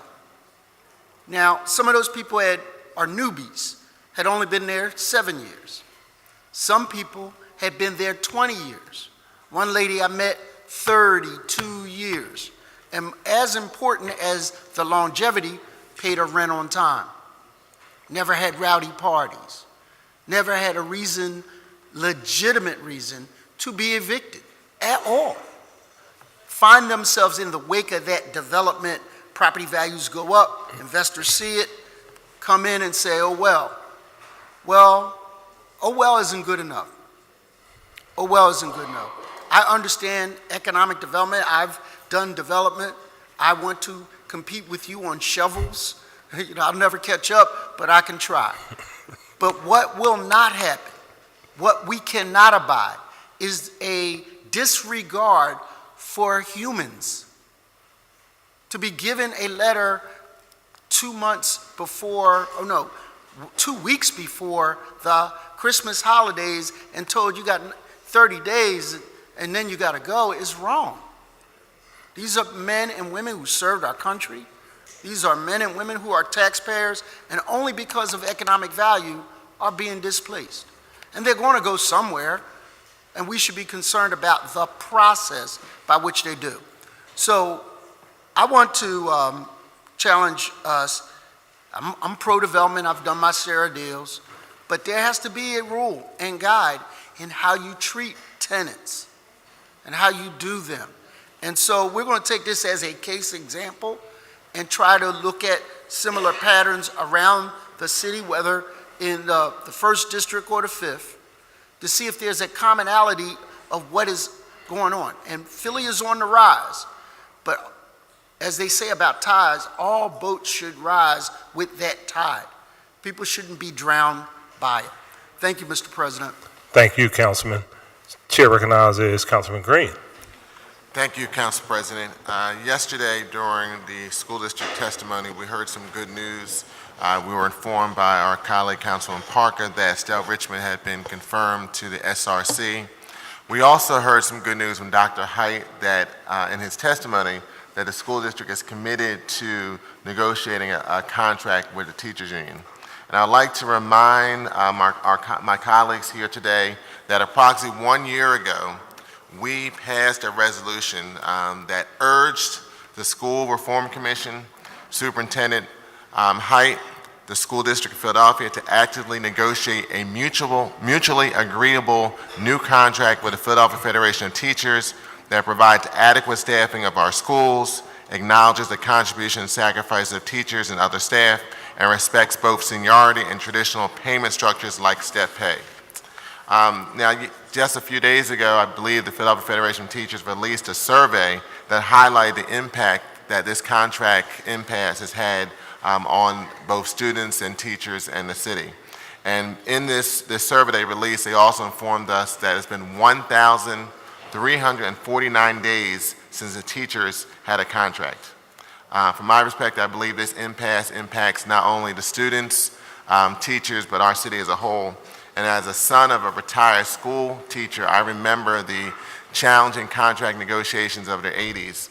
I'm also, as a parent of Philadelphia School District student, I'm also concerned how this contract impasse may impact us going forward. So I urge both the School Reform Commission, Dr. Height and his staff, as well as Philadelphia Federation teachers to work together to resolve this contract impasse. Thank you. Thank you, Councilman. Chair recognizes Councilwoman Gim. Thank you very much, Council President and colleagues. This week is the week before Mother's Day, and I just want to acknowledge all the mothers in the room, of course, and fathers too, but this is our day. And it is also a day that Philadelphia is joining organizations around the country as part of a National Mama's Bailout Day. And this National Day is to recognize the number of incarcerated mothers who are currently spending Mother's Day in jail because they cannot afford to pay bail.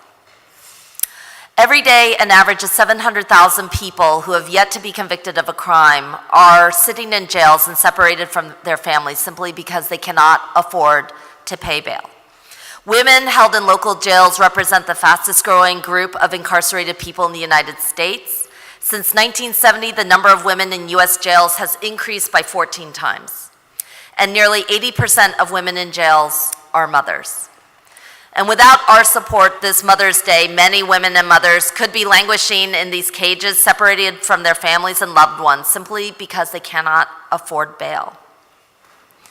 And I hope that as we enter into this Mother's Day, that we'll think about the impact and dehumanization of holding people in prison interminably because of cash bail requirements.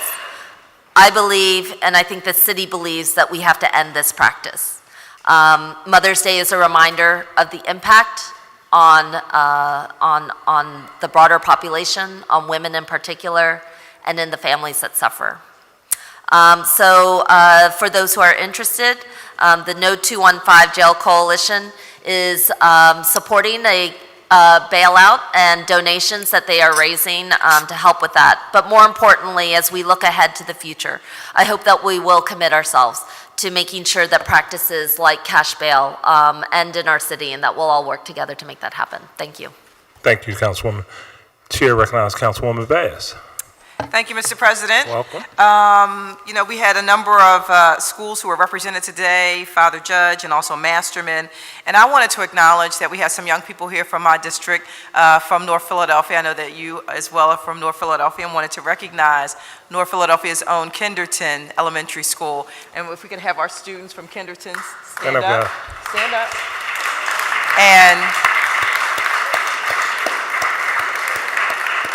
And they came down, and I'm sure they enjoyed themselves, and I'm enjoying the pizza that we're providing as well. So, All right. thank you so much for coming down. Thank you. Thank you, Councilwoman. Chair recognizes Councilman Don. Thank you, Council President. I want to talk about a topic that I haven't talked about in at least 2 weeks, and that's the earned income tax credit. But I wanted to give you some results because I think there's some good news. I met with Mary Arthur this morning at the Campaign for Working Families, and she tells me that our returns and monies going back to people in Philadelphia are up 10%, which is good, but we have a lot of work to do. She also shared with me, I donated some office space at Broad and Sansom for the Campaign for Working Families, and the good news there is that we had almost 2,997 taxpayers file returns that got them back $4.2 million. But we need 3 other locations for next year. So I'm going to ask you, Council President, Broad and Erie, if we have a location there. Or Councilwoman Sanchez, we need something on Frankford Avenue at 4300. And for Councilman Squilla, we need Broad and Oregon. We need landlords to donate for 4 months the space. It's not a big deal. And I'm happy to work with you to do it, but it makes a big difference. So thank you, and thank you very much, Council President. Thank you, Councilman. A shameless plug for a great business. We can meet in City View Pizza at Broad and Erie. Guarantee you'll be a lot of people showing up. Thank you. Chair recognizes Councilwoman Parker. Thank you, Mr. President. I want to make just a brief comment about Bill number 170335. And I want to say to my colleagues a special thank you for passing the technical amendments that we just made to the bill, and we will vote on it on final passage next week. And while I had, Mr. President, thought that I would reserve from making any comments until we got to final passage, unfortunately, one of the individuals who stood up to testify during public comment talked about the prospect that this project information form would preempt an existing RCO's form. I want to just state for the record that this form will not preempt any existing RCO's forms. The purpose of this form is to create a floor, a baseline of information for not just RCOs, and let me just say that for the record, but for Philadelphia residents who may not even be active in RCOs, to have information relative to development taking place in their communities. In addition to that, and I won't read the names, and I know my colleagues are about tired of seeing this information, but I just want to remind you on the information packet that was left on your desk, we provide samples of sort of sample project information forms that are used by 1, 2, 3, 4, 5, 6 other community-based organizations throughout the city of Philadelphia, and I applaud them for the development of their forms. As a matter of fact, when I look at them, they make the contents of this project information form look like a marshmallow, as one of the community-based organizations told me when we were in the midst of the drafting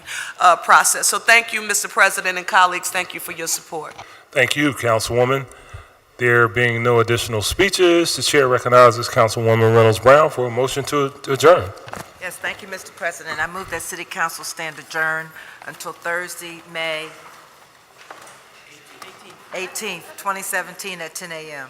Thank you, Mr. Thank you. It's been President. moved and probably second. The council stand adjourned until Thursday, May 18, 2017, 10 a.m. All those in favor say aye. Those opposed, the ayes have it. Thank you all very much. Motion carried.